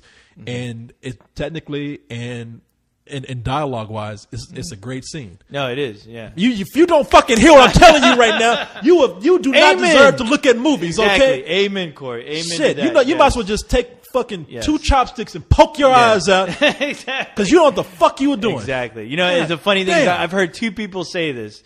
It's like 2 gripes as far as that movie is concerned. Is I was shocked. It's like, you know, the one thing I didn't get is why in the hell did Joker burn all that money? That made no sense to me. Why? Oh my That was God. the dumbest thing in the movie. That made no sense. You know, hearing that and hearing, of course, the ending. I don't get it. Why does Batman? Why does he just take off and he says he killed those people and how's that a good ending? God damn. And do you're we just need- like, should- you should know we what? even- should we- Obviously, you just don't know people and how the world I was works. about to just stop and explain sacrifice, this. You know? Yeah, I mean, look, if you're one of those dumb people asking this question, Yeah. one, the Joker, he's insane. He's just, his whole idea is to go out and just cause trouble. Exactly. He doesn't care about And money. he says it in the goddamn Yeah. movie, which doesn't make He any says sense. it's not about the money. Yeah, it's about sending a message. It's sending And his a message message, is to prove how fucked up humanity is because for some reason he's messed up. And Yeah. he wants to prove to the world that people are just as screwed up and crazy as he is if you put them under the right circumstances. And he doesn't, and to prove it, he says, and the rest of you idiots are bound by money. I'm not. exactly. I could care That's his fucking way less. of saying, Yeah. I'm better than you are. I am. That does mean it means nothing to me. I have no weakness. And you know, unlike yeah. you. And you know something? The Joker is a character in this movie. The Joker is a character that had me thinking. I mean, because they don't give you everything about that guy. They give you enough to understand what his intentions are, which is again chaos. But what I was thinking was, now here's a character who he has a lot of conflicting actions in this movie, which make you wonder, in its interpretation, what is going on with this guy? Yeah. Because there are some scenes where he it seems like he wants to die. Oh yeah. Oh, when he's especially at the end. Yeah, when he's in the middle of the looking for, street and he says he wants Batman to run over him in his bike, and he doesn't do it because he stands his ground and he says, "Hit me." Yeah. And then there's that scene in the hospital where Harvey Dent puts the gun up to. He has Harvey Dent put the gun up to his head. And he says, "You know, let's now we're talking. Let's see what happens. Let's put it all out there." Now it could be either one of two things: is this character someone who really just is that crazy that he just loves to put things up to chance, that he's willing to sacrifice his life for it? Does he believe in chance and chaos that much? Or is he someone who is seriously depressed, seriously deranged to the point of suicide, but he cannot take his own life, so therefore he goes out, takes his unhappiness out in the world, and wants to put himself in circumstances. Maybe he wants to cause enough chaos out there to bring the world against him so the world will kill him. Right. I mean, this sounds crazy what I'm saying, but he's, you know what the thing is, he presents himself as being completely fearless. As far as he's ready, I mean, All right, that's the thing. Is he fearless? He almost becomes almost like a god. He could care nothing. There may be something in the back of him, like, if something happens to me, that's great. But you know what? There's something big. The character makes you feel like there's something bigger about him. Or is he just because of the fact that maybe he's finally met his equal? Because I love, towards the end, he's like, I have a feeling that you and I will be doing this for a very long time, and which hearing that, it sums up. That almost could be a prelude to every comic book about Batman ever written. Yeah, and they summed it up there. This is an ongoing thing. This is between two guys that cannot ever die. I mean, you can even bring it to that level, but it makes you think. We can have this conversation for hours, and that's what I love about that movie. You can have a thesis about that character. Yeah, we can have a thesis about the Joker, Batman, and even fucking Harvey Dent. As tragic as he is, I mean, honestly, I think there was a lot of people who were pissed off about that Dark Knight wasn't nominated. Had a little bit of Harvey Dent in him as far as comedy and going, fuck the Oscars. I was one of those guys. I'm definitely one of those guys where, you're just like, you feel like, you have something that means a lot to you and somebody shits on it. You're going to go out of your way to prove them wrong, even by getting upset and going nuts and almost crossing that line. Okay, I didn't go that far. As far as at least for me, as far as I'm ready to punch out somebody who tells me Batman isn't that fucking great of a movie. I'm ready to inflict pain on that motherfucker and hurt them, where Batman would come to me and go, "What are you doing, cuz?" Am I going to have to go after you? Am I going to have to be the Batman to your Harvey Dent? You probably are. You can't give up, Corey. You can't give in. You can't show these people that you're as low as the Academy wants you to be. Yeah, I sound like a wrestler. And let me tell you something else, brother. I know. I'm going to take the Academy and I'm going to put it down on his head. I'm going to say, fuck you. And here we have Hulk Hogan giving us. No, yeah. Yes, exactly. See, Corey, I think I'm Harvey Dent. I think I may be Harvey Dent, but I really want to be Batman. No, you're no Batman. You're going to be the one who had noble intentions and you went crazy. No, I'd have to kill everybody. Yeah, exactly. I'm glad you have no legs. The Joker chose me. Well, all right. All right. Enough of that. Yes. Well, hey. The movie will last long. If you feel on watching, I don't feel like watching the Oscars because you know what? I have to watch the Oscars. I know. And you know something? I feel bad. And we might be doing a live broadcast, so you might have to watch it too. So. I know. I feel like shit because I was about to go. You know what? I'm protesting that, and I will not fucking watch those fucking Oscars unless. I want to be like Batman. Batman probably wouldn't give a shit. But let me tell you something, man. We're about to move on. I know we've been moving on for the last 20 minutes. I know. Let me tell you something here. You guys don't know. We're going to have the debate continues. the saga continues. Dark Knight wasn't that good. Let me tell you something, man. There's been so many years that I gave up on the Academy like 15 years ago, man. I mean, really, it's been so many movies that I said, I haven't seen the last time I saw it was the Titanic one. Yeah, man. Look, I only do it because I have to. I mean, I've been doing that other show for so many years. I had to watch the Academy Awards. If I really didn't have to, I don't think I would. I really don't. I mean, and the thing is, I don't even mind watching. It doesn't bother me because I know what the Academy is about. Yeah. It's kind of like my Paul Blart discussion with you. Like that movie's just it doesn't matter enough for me to hate it. Right. And this movie, No, the you're Academy true. Yeah, Awards, that's it's just true. kind of like I never expected them to have a Batman nominated. I thought, hey, you know what? This might be the year they surprise me, but if they don't, I'm not surprised.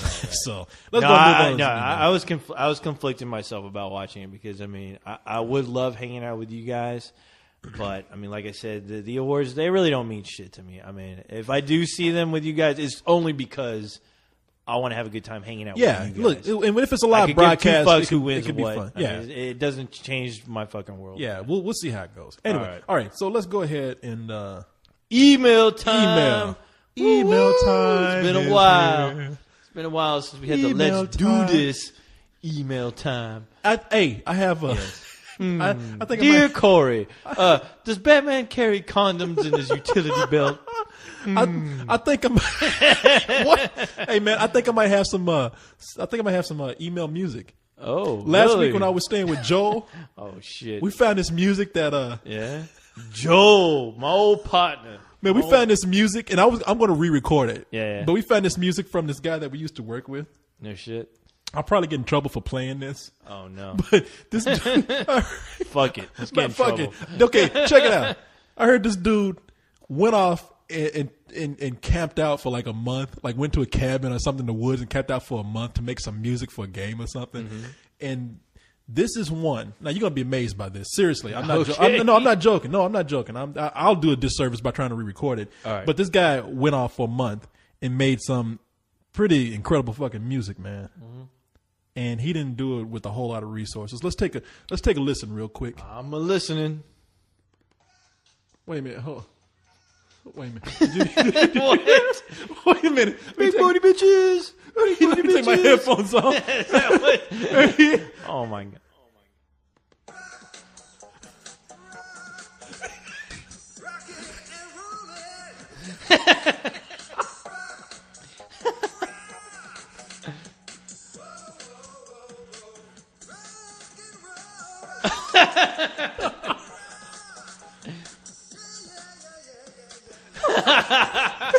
Rock! How funny a song about rocking and there's obviously no rocking and rolling going on. It's more like an R&B song about rock and roll. rock and roll. Whoa.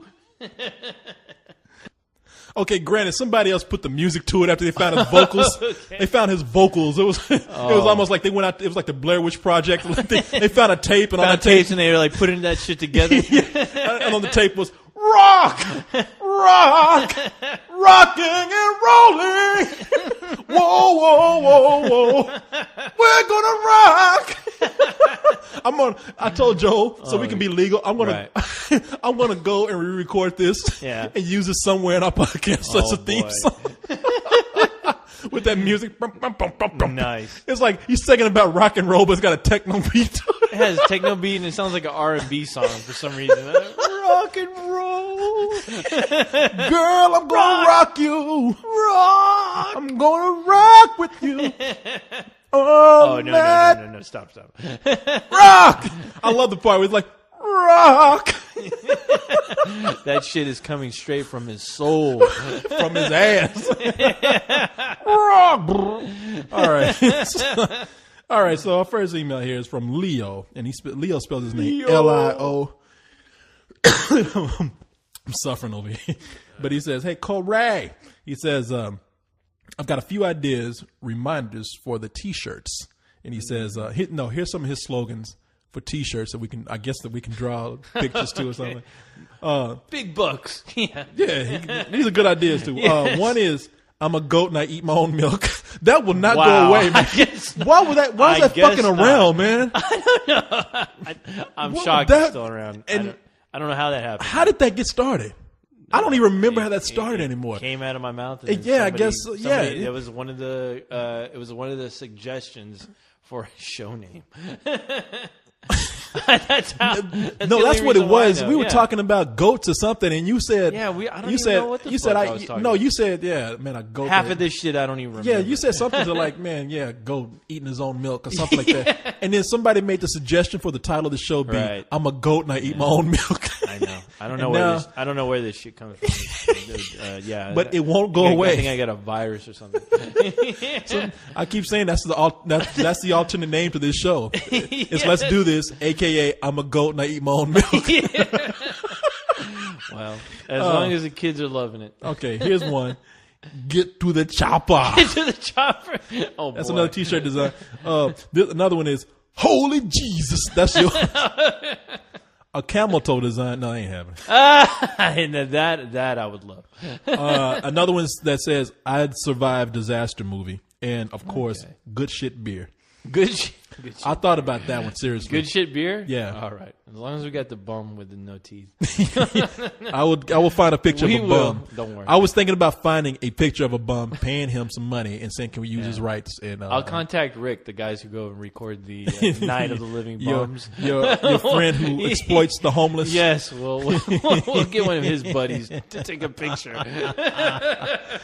All right. He'll sing to us, "Don't be afraid of the dark." He'll sing us some Iron Maiden songs. Okay. We have an email here from Chase.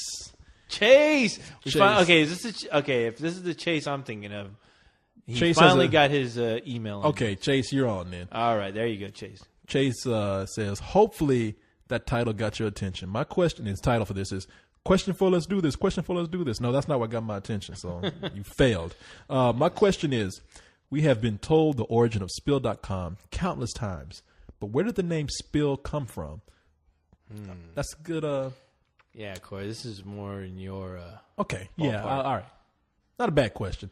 Oh, when we started Spill, we were trying to think of a name, and my whole thing was, do not have something that says movie this, Right. real that, like REEL. reviews. Yeah, big something reviews, blah, blah, blah reviews, Newzoo reviews. I said, look, let's find something that's not even movie related. Let's Yeah. just find something that's just a word out of nowhere. Right. And the president of the company at the time, a guy named Seb, called me up and he said, Corey, what do you think about Spill? I was saying, well, first of all, I like it. But then I said, why Spill? And he said, because that is available. And I guess the one I was fighting for, jizz.com, that was no, that wasn't around. I don't think that would have been good. We would have had a huge gay membership.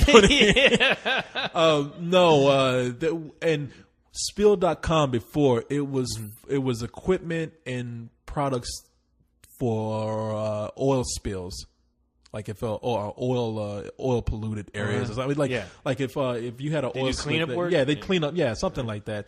The reason why I'm rambling right now is because I don't know if it was for huge oil spills that happen on the ocean or if it was like you had an oil slick in your driveway and you need to clean that up. I just went there real quick and I think it was a site for major oil spills. So whatever happened with that, they closed their site, and Seb said, I think we should get it. And he said, and I said, well, you know what? That makes sense too, because I don't know if you thought of this, but if you really want to push it, I hope people don't think this, but if you really want to push it, it could be like, okay, yeah, we spill the beans on stuff. We spill the info. Oh, yeah. whatever. When you mentioned that name to me, that's the first thing. I mean, first of all, I was like, that's what I thought of, spill the beans as far as movies and stuff. But I was like, you know what? That name just rolls off your tongue. That's like it's easy to say. It's easy to remember. I mean, for crying out loud, I definitely think we got real lucky with that name. So Yeah, no, we And did. I like it. Yeah, it was funny.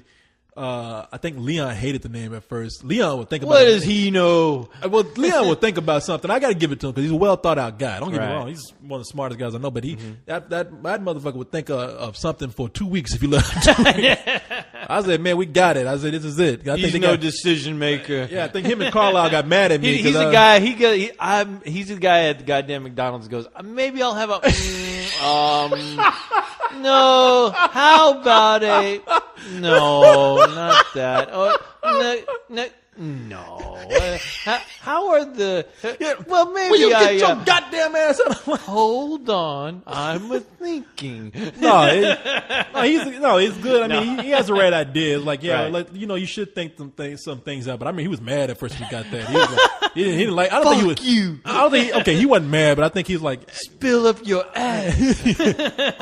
oh, whatever, man. You know, Yeah, him and Carlisle. I don't think they were too keen about it. Cyrus, he got it right at the base. Like, I like that. You know, I was like. So I was like, all right, look, we got to go with this. I ain't got time to think about it. We got to go with Spill. it. I So, said, Spill, hey, so- that's it. And it's a good name. It's a one word. Look, it's one word. That was the most important thing to me because Yeah. I did say this. I said, whatever we have, if we can narrow it down to one word, Yeah. and that's- Spill.com. Just say Spill- spill.com. There you go. It makes too much sense. In fact, I was jealous because I was like, wow, I wish I had found that. I said, way to go, man. Right. Yeah, but I didn't. I just protested a lot of things. That's Yeah, all. yeah. One of the things that probably would have worked. What was the for- worst? What was the worst? The worst was probably something that would have worked the best as far as just Yeah. on search engines. Yeah. To me, was Trailer Trash. Nah.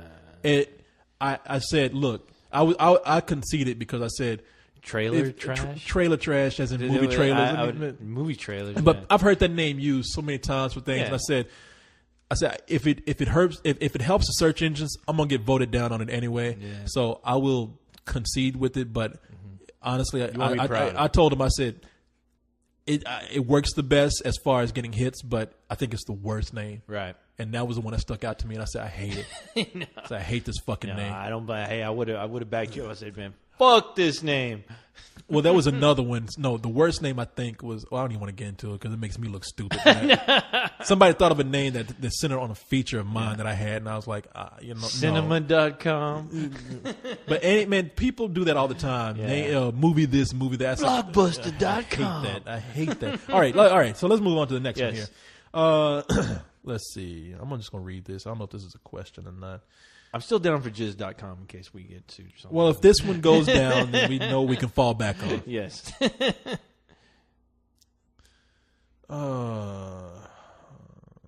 No, this is not a Not good. question here. No, it's just a statement. It's not. It's Okay. actually good. It's not. It's just a statement.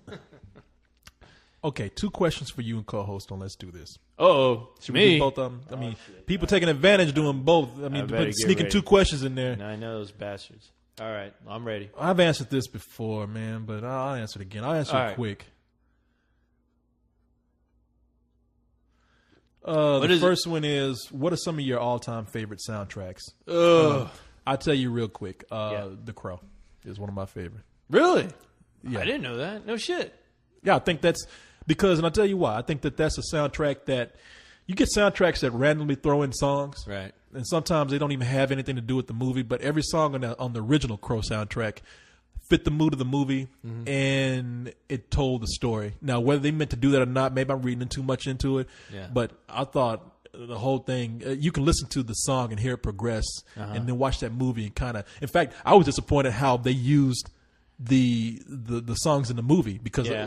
I had the soundtrack before the movie came out, just by listening to it. And when I listened to it, and I was sampling it, I was like, I feel like I get the whole meaning behind this movie just by listening to this soundtrack. So that's one of my favorites. That's a good one. Shit. Okay, as far as soundtracks go, I have Train Spotting in my head for some reason. That's a good one. I know it's one for a while. I was listening to that a lot, but damn. Okay, I'll just go with Train Spotting. That's all I can think of right now. Okay. Fuck. Damn, that's a really good question. That or it's funny you said The Crow because I used to listen to the Crow soundtrack a lot too. So I just stole your answer. You did. You did. The Crow 2 soundtrack is also really good. Crow 2, yes. As much as I mean, the movie at the time I saw it, I was like, it's all right. But the more I watch it, the more I hate it. But no, the soundtrack is still kick-ass. Oh, you know what? Another soundtrack to a bad movie, the Spawn soundtrack. I got that, and that's a great soundtrack. I loved that soundtrack. Even though the movie wasn't great. A lot of those bands you don't even. A lot of they're not even it was around a collaboration of different bands. Yeah. It was a collaboration between hard rock and metal bands, Hard rock, metal, and techno type electronic people at the time. like DJs. Filter and fuck. It was on the tip of my. I was just about to say it. Chemical Brothers. No. Who's the other one? Oh, Crystal Method. Crystal Method. Yes. Yeah. Crystal Method. Yeah. Filter and Crystal Method. Yeah. Saw the Shit. Crystal I'll Method not too I'll long put ago. that on my page. Shit. Yeah, put that on. Yeah, No, yeah. I have that soundtrack. I've been thinking about putting it on my iPod. Yeah. I was telling you, I saw the Crystal Method not too long ago. Yeah. It was a and cool song. yeah, there's so many. Yeah, there's so many. There's a cool lot fucking of bands on hip hop soundtracks from movies that are underrated. Two of them are Menace to Society soundtrack, and the soundtrack to Trespass was actually really good. there. Run Lola Run. I that was a listening good one. Yeah, yeah. I was listening to that for a while. People gonna laugh at me, but for a while I was listening to the soundtrack because I love the movie so much. The soundtrack to Aladdin. It was just some, I'm laughing at you. it was some good songs in there, man. I ain't gonna lie to you. I liked my it. God.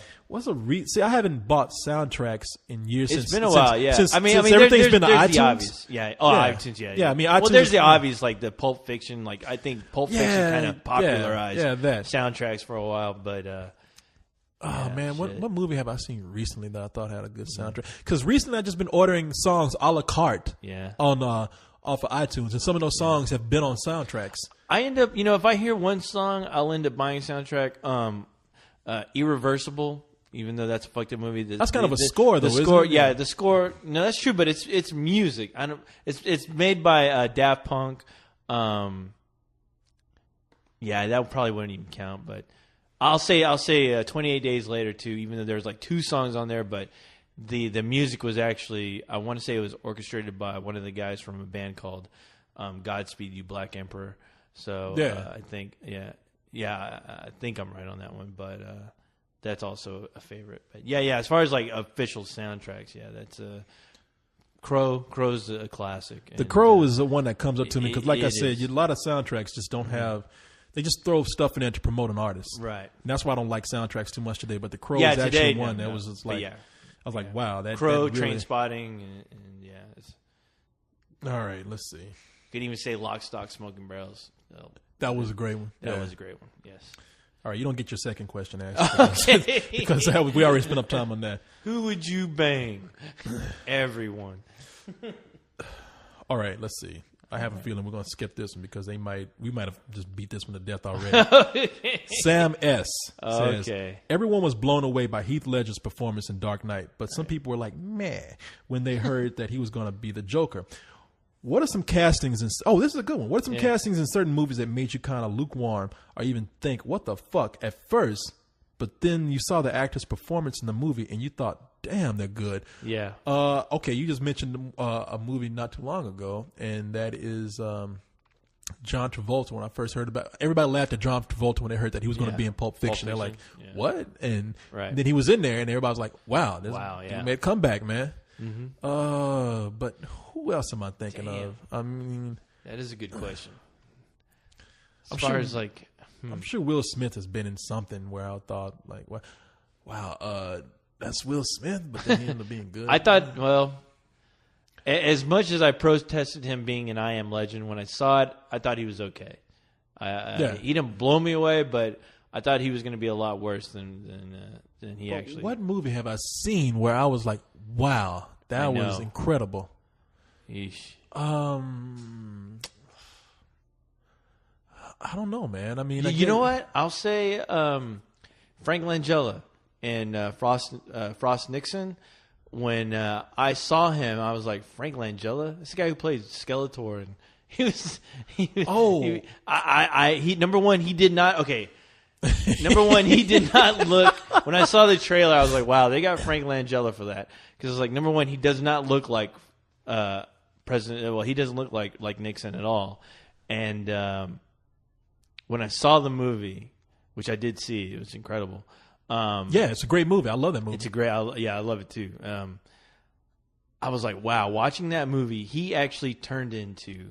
Yes, he Nixon, did. watching that movie. He didn't have to look like him. He encompassed him. And I don't know what I was like. Is my head playing tricks on me? Because there are some scenes where you look at him, and all of a sudden, like halfway through the movie, you're like, "That is fucking Nixon." I mean, wow, it's crazy. It's like he's embodying that character, and I never thought for a second it was Frank Langella. after watching that. So Well, okay. Oh, I got one for you. Uh-huh. When I heard that Jim Carrey was going to be in the Spotless Sunshine of the Eternal Sunshine of the Spotless Mind, Yeah. I thought Jim Carrey, Yeah. this guy's starting to get on my nerves. And then he was in the movie, and I was like, he's really incredible in this film. Yeah. And so that performance blew me away. That was his last performance where I thought, I'm with you on that one. Well, Yeah. I actually saw him in The Majestic, and I thought Yeah. this movie is not going to be one that's going to carry him over into dramatic roles like he wants to be. Right. But I thought he was really good in the movie. I thought he did well. Yeah. So yeah, I mean, I'm sure there's more than I can think of as time goes on. But right now, I can't really. I know. I bet you after this we'll We'll you know who? Yeah, just be all kind of shit coming up. But yeah, so That's all I can think of. But yeah. that's good enough. I mean, we gave a couple Right, answers there, so Right. Yeah, that's all I can think of. Maybe later on. because there's a lot of people. Good question. Great question. That Shit. is a great question. And I'm going to be thinking about that one all night. There's a lot of movies where the people have been cast as something that I thought, wow, that'd be great, and then they end up fucking. You know up. what? Now I will say this. I know a lot of people hate this, but to be honest, the one that really shocked me the most was Michael Keaton being cast as Batman. Because when I saw it, I was like, Mr. Mom is Batman, really? But when he had the costume on, and he had, he did the Batman voice and everything, I did think, oh shit, yeah, that's Batman. I kind of think that he carried on that just that kind of Batman voice throughout the series, as far as like people almost trying to be him. I mean, I'm not going to say, by no means do I mean that he's the best Batman, but when he is Batman, I mean, there's not a second when I cringe when I watch him as Batman. When I see him as Bruce Wayne, I'm like, okay, what the fuck is Mr. Mom doing in this movie?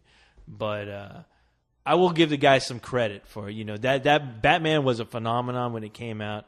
And I will give the guy credit for at least, doing his Batman thing. But, I mean, for me, Christian Bale will be the Batman I read in the comic books. The reason why I like Batman. That will always be my Batman. But I will say I will give some credit to Michael Keaton. Well, that's one where I think he did okay, but I was still never convinced. I never liked Michael Keaton in that role. See, because I preferred Michael Keaton, to be honest, more than I did Val Kilmer or even fucking George Clooney. Well, everybody preferred somebody over George Clooney just because George Clooney was in that movie. Yeah, which George Clooney is a great actor. Yeah, he but is. It's like he was still playing his ER character while he was doing his Batman thing. Right, you're right. With fucking shaking the head and everything. Yeah. Well, let's see here. Here's a statement. No, it's a question. Okay. It's from Witch King. He says, "Are there going to be T-shirts with the crew in their action poses? Carlisle with his sword, Leon with his lightsaber, etc. If so, I'll save my money for those. What would be really cool is a T-shirt with all four of those, like forming a square with co-host in the center. I'll buy 6 of those. Well, shit, I'm making them right now. Then if you buy 6 of those, me in the center, wowee. There's a lot of stuff I will know." Things like this, like the question by the middle of next month, maybe a little sooner. I don't know, but I think that's a great idea, and I would get us all the Star Wars pose, the original Star Wars when it was good. No, I trust you guys. I keep out of that. I let the artists do what they need to do. Just make make me look badass. Put me next to a naked titty girl. Brad Holt. No. That would be me. No. Let's see. This is from Brad Holt, who says, "What do you and co-hosts think about Rob Zombie making a sequel to his version of Halloween? Personally, I won't see it because I hated the remake with a passion. Co-host made a good blog about the problem with the Halloween remake that I agree with 100%. Wow. He says that they did what they did to Michael Myers is what they did to George Lucas. It's what George Lucas did to Darth Vader. Plus, I hated the fact that they did shot-for-shot scenes from the original in the remake and laughed at the stupid concept of Mike Myers loving to do arts and crafts by making kindergarten-looking masks in his spare time. Sorry for the rant. Also, co-host, any thoughts about the Halloween? Well, you just asked it. Halloween remake. No. I understand. Hey, good. That was a good question. No, that was an excellent question. As far as my thoughts on that, I have to admit, I don't have anything against Rob Zombie. I know everyone hey, I have a lot of Rob Zombie albums, but I wasn't crazy about House of a Thousand Corpses. I thought that movie was awful, but I was impressed by Devil's Rejects. So when I saw Devil's Rejects and I heard he was doing the next Michael Myers movie, I gave it a chance. I love Halloween. Regardless of what anybody ever has to say, Halloween created the slasher genre. I'm sorry, it did. Friday the 13th, there would be no Friday the 13th. There would be no Freddy Krueger. There would be none of that. What about Texas Chainsaw Massacre, my man? Now, Texas Chainsaw Massacre, that is a different deal because that was inspired by a true story. But okay, those two are definitely those two are the how can I say this? The godfathers of the goddamn slasher genre. But there are a lot of movies. You say Sleepaway Camp. A lot of movies that stole the premise of basically the point of view from the killer that Halloween established.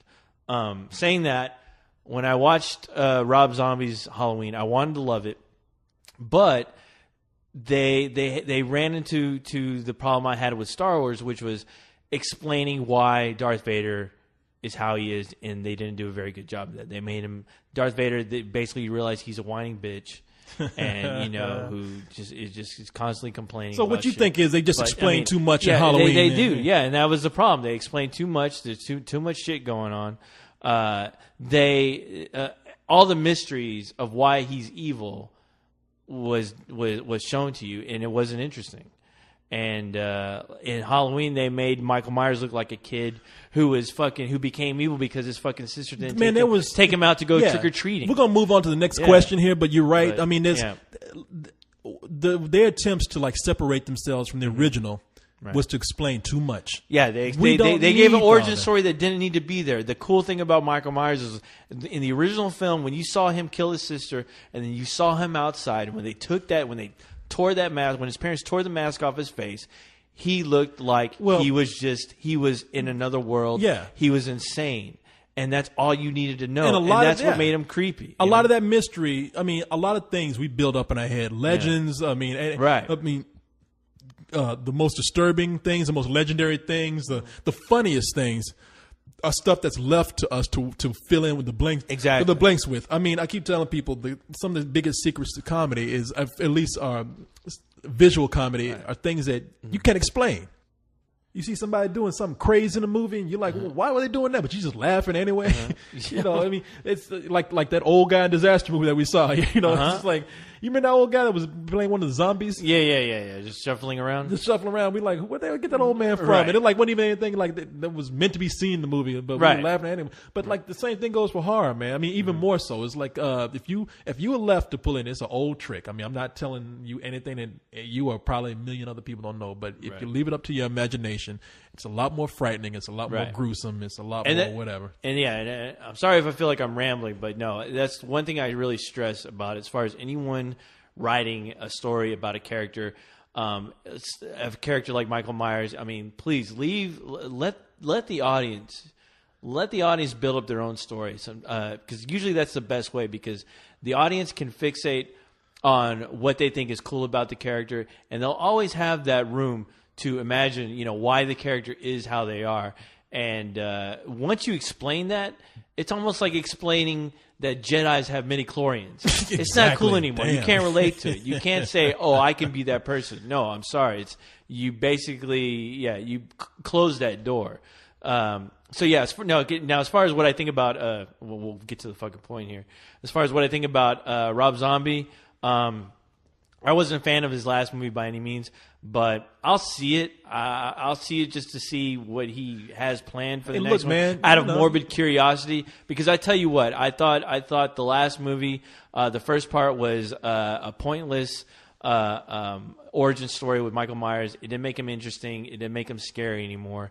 The second part was almost like a Halloween for Dummies, where they went through the first John Carpenter movie. They showed you all the main points. And, at the end of the movie, you felt like, okay, well, at least for me, I felt like, well, you know what? It really didn't show me anything new. Yeah. It didn't make this character any more interesting or cooler. I mean, I could have seen this in the last remake of Texas Chainsaw Massacre, which I always feel like Rob Zombie, he just, fucking let the guy just do fucking his version of Texas Chainsaw Massacre, because every movie I see, usually it's like if he had the opportunity to remake that fucking movie, because that's what all his films to this point have felt like. So the Devil's Rejects. Exactly. Felt like. It all felt like a long, continuous, fucking jerk off, passion to his a homage to the Texas Chainsaw Massacre. Well, you never know. I mean, like I think you and I both agree we weren't crazy about House of a Thousand Corpses, but the sequel, The Devil's Rejects, is actually, I thought, was pretty. No, I love it. Yeah. I had a good time. All right. But, here's a question from Tom Green, who's a girl, by the way. Tom Green? Yeah, Tom Green. Tom Green? No, not that asshole. What the hell happened to that guy? Yeah, what did happen? He's to a that Spill guy? member now. Yeah, that's what happened to him. I'm gonna kick him off. I've never kicked anybody off. I'm gonna kick Tom Green off. But let's see. No, this Tom Green is a female, and she says, "I'm making this really short." The question. Yeah. What do you think about the video game movie Prince of Persia: The Sands of Time, set for release in 2010 and starring Jake Gyllenhaal? Oh boy. Do you think Jake is perfect for the role of Dostin, or is he too mature? Now, this is how they wrote it. I don't know what they're trying to say. Or is he too mature, have appeared in movies like Rendition? Okay, I know what the last part means. Is he too mature for the film? He's too mature, have you seen pictures of Jake Gyllenhaal? I have seen pictures as the character from Prince of Persia? I've seen pictures. I think Look, I did a blog about it like that a year was ago. You, but, yeah. But I mean, honestly, I've never played the game. I'm not invested in it. I don't think about it, and it's nothing I'm dying to see. So and that's it. So there you go. I saw a picture from that. I haven't really played any of those games extensively. I played them in small little bits, and I'm not the biggest fans of those games. I like them, but there was something else caught my attention at the time. But look, he looks. We saw one picture. He worked out. Yeah, he worked out. He's buff. He looked like he looks like the guy from the game. I mean, at least from the games that have become more realistic, because it started out pretty cartoony, that series, and then the character became a little more realistic. I mean, I haven't seen enough to know. I'm not one who judges something because I'm not interested or I don't like certain things about it. When the movie comes out, we'll know. When we see a trailer, yeah, exactly. We'll know. More than I'm surprised. Like I said, I felt like I wrote that thing like a year. I mean, and there's nothing out there yet, and I haven't seen or heard anything about it. The only thing that I heard for a little while that there was a backlash from Arabic people who really felt like they should have picked someone of Arabic origin. Yeah, who is Persian. Something like and I was like, well, I could see that argument. But I know they're going to cast somebody who has some name. It's a Hollywood fucking movie. Yeah, it's a Hollywood movie. Outside of that little detail there of them not picking someone of the correct origin, right? I think he looks good. If you want to take somebody who's on the set of a movie walking past a bunch of people I think somebody posted a picture and I was like, all right, he kind of looks like Jake okay. Gyllenhaal. But I mean, come on. It's not. Here's the test right here. Not making Godfather crying out loud. Exactly. Here's the test. When I looked at it, I didn't say that looks like shit. Right. I just said that could work. Right. So the only picture I saw was him hanging out with Reese Witherspoon. I can't get anything out of that. All right. Sorry. We're going to do two more. We'll wait till we'll give you a fair judgment when we see the trailer. I guess. Yeah, it's really too early to judge. You're right about that. Oh, okay. Two more and then we're out of here. All right. Oh, shit, man. Uh-oh. Gotta read this. Somebody said, read it. You better Let's get read into this motherfucking I gotta email. reawaken myself. We've been drinking. I know, man. We're dozing off now. Like, oh boy. Yeah. Next question. You better read this motherfucking Gotta email and pump let's this do this. up. Come This on, comes- wake up. Could do some push-ups or something. Damn, this comes from that dude who has that prison picture. Oh, Nicholas. shit. Oh, and he What's says his that. name? What's his name? Nicholas. Nicholas. Oh, And it says, it's me, the jail guy. oh boy. I won't shoot you like co-host suggested on Let's Do This with Cyrus. As you may know, they don't teach a lot in jail, and I don't know the answer to this. My question is, in animated films, they hire all those famous voices, and it ends up costing a lot. I don't want to know why. They can hire less famous people so they don't bomb like Delgo. Oh, okay, that movie Delgo. Yeah. I don't think kids care if Tom Cruise is the voice in the movie. God damn it! He puts in all caps. God damn it! No. It's almost like he said it like this. I don't care if kids think if Tom Cruise is. God damn it! I don't care. And I still think the Boondocks should be a movie. I'm just saying. Just watch Soul Plane. What the fuck? Now that's a goddamn it, right? God damn it! No. That's what you should have put that. I laughed when he said, "What the fuck?" That movie been out for how long? You just saw that. What the fuck? What? Who made this travesty? God damn it! Should have killed them instead. I will shoot them. When I get out of jail, I'm going after the cast of Soul Plane. God damn it! That makes it sound like it.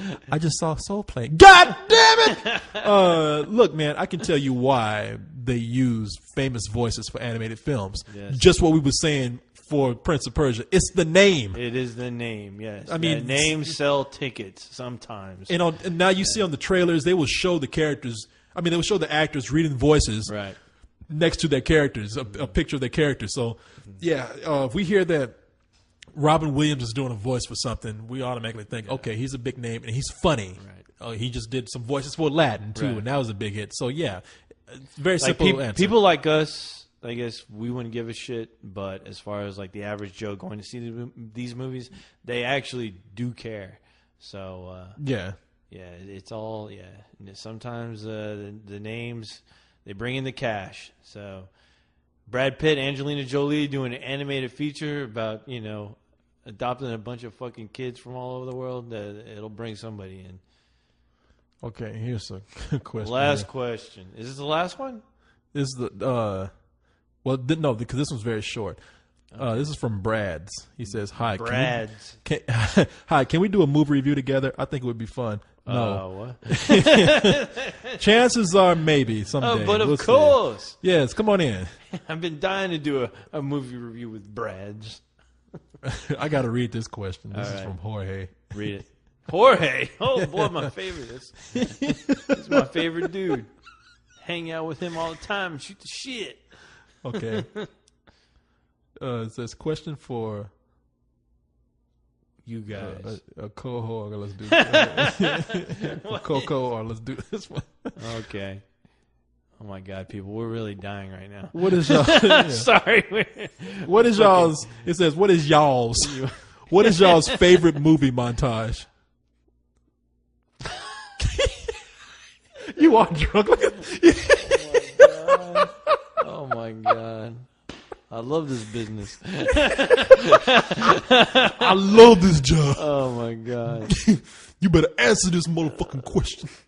Okay, my favorite movie montage is from a movie called Freaks with Alex Winter, who was Bill from Bill and Ted. Mr. T is in it as the bearded lady. But there's a montage where you see them all working together. They're building. It's just a huge montage, and the song during the montage is "Freaks." That's what they call us. And it's like a bad, cheesy '80s rock song. Freaks. That's what they call us. Yeah. There's a movie called Freaks or Freaked. Freaks.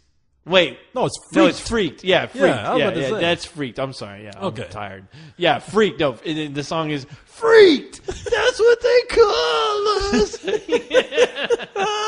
Oh, my God. Yeah, that montage, I can't even think right now what happens, but it's a bunch of freaks doing a bunch of crazy shit. Freaks. Okay. Yeah. I guess I got to say there's two of them. Mm-hmm. There's one in Team America where they actually make fun of montages. Yeah. You gotta have a montage. Then there's another one that was done well. Mm-hmm.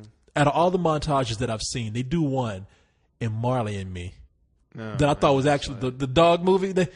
as much as I complained about that movie, I didn't really complain. I just said it's a rental. I didn't say it wasn't anything special to me. But they had a really cool montage in there where Owen Wilson, and this is what led me to.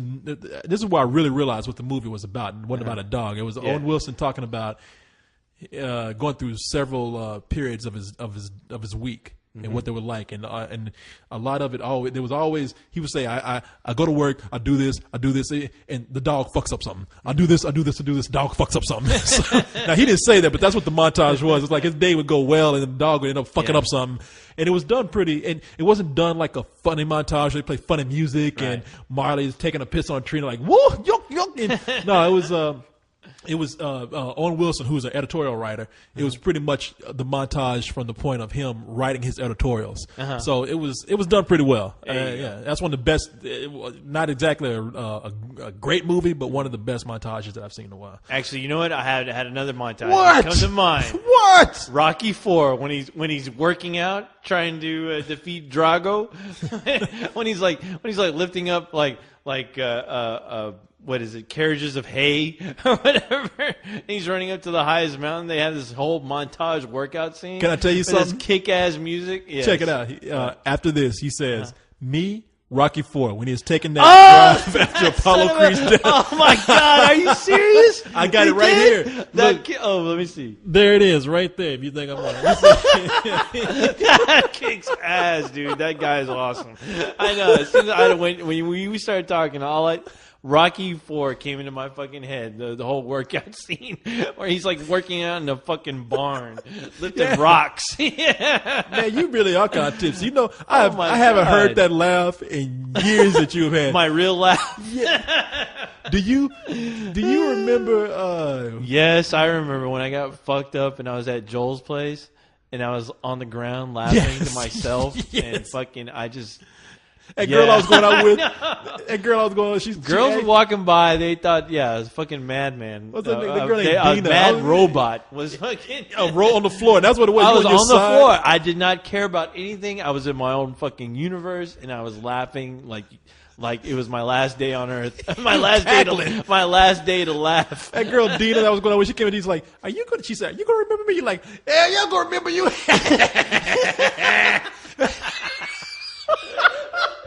Hey, I was having a good time. I didn't need any of those fools around. I was having a blast. It was the greatest party ever. And then we were at a karaoke show, and you weren't. Do you remember seeing that guy that was drunk? It was a guy just sitting over in the corner just laughing. Yeah. And I remember you. I don't even know I'm bringing this up. You reminded me of that guy at the time. You because you were saying, that guy's got a goddamn comedy show going on his head. And there was a guy who sat there at a table for an hour. Yeah. Who was just laughing fucking laughing his ass off. And we were in New Orleans, that other fucking guy who was in his car, like he's getting his fucking groove on. I was like, man, I was laughing out loud looking at that guy. Like, that guy got some beats going on in that car. Man, we were in New Orleans, and we were getting ready to drive home. It looked like the apocalypse had just tore up the city. Yeah. And we looked over at this Mardi guy, Gras 2000. And this dude was in his car. This big dude, big old black dude. We looked over his car, and that dude looked at us, and he started banging his arms up and down. His arms up and down. His head started like head banging. He was like listening to some good shit. Some good shit in that car. And you had me laughing because I started laughing at the guy's face because I looked at him. He stared at me, and I stared at him. And then I heard you behind me saying, "I love this music." And I started laughing at that guy. That's right. Oh my God! All right, man. Good times. Good times. Some memories. I guess is that it? That's it, man. We're done. We're out of here now. We have to shut down, brother. Boy, there's a long ass show, but we did a long ass show and put a bonus in there for you. Oh yeah, a little bonus for the fans. Exactly. So there you go. All right, people. All right, kids. See you later, suckers.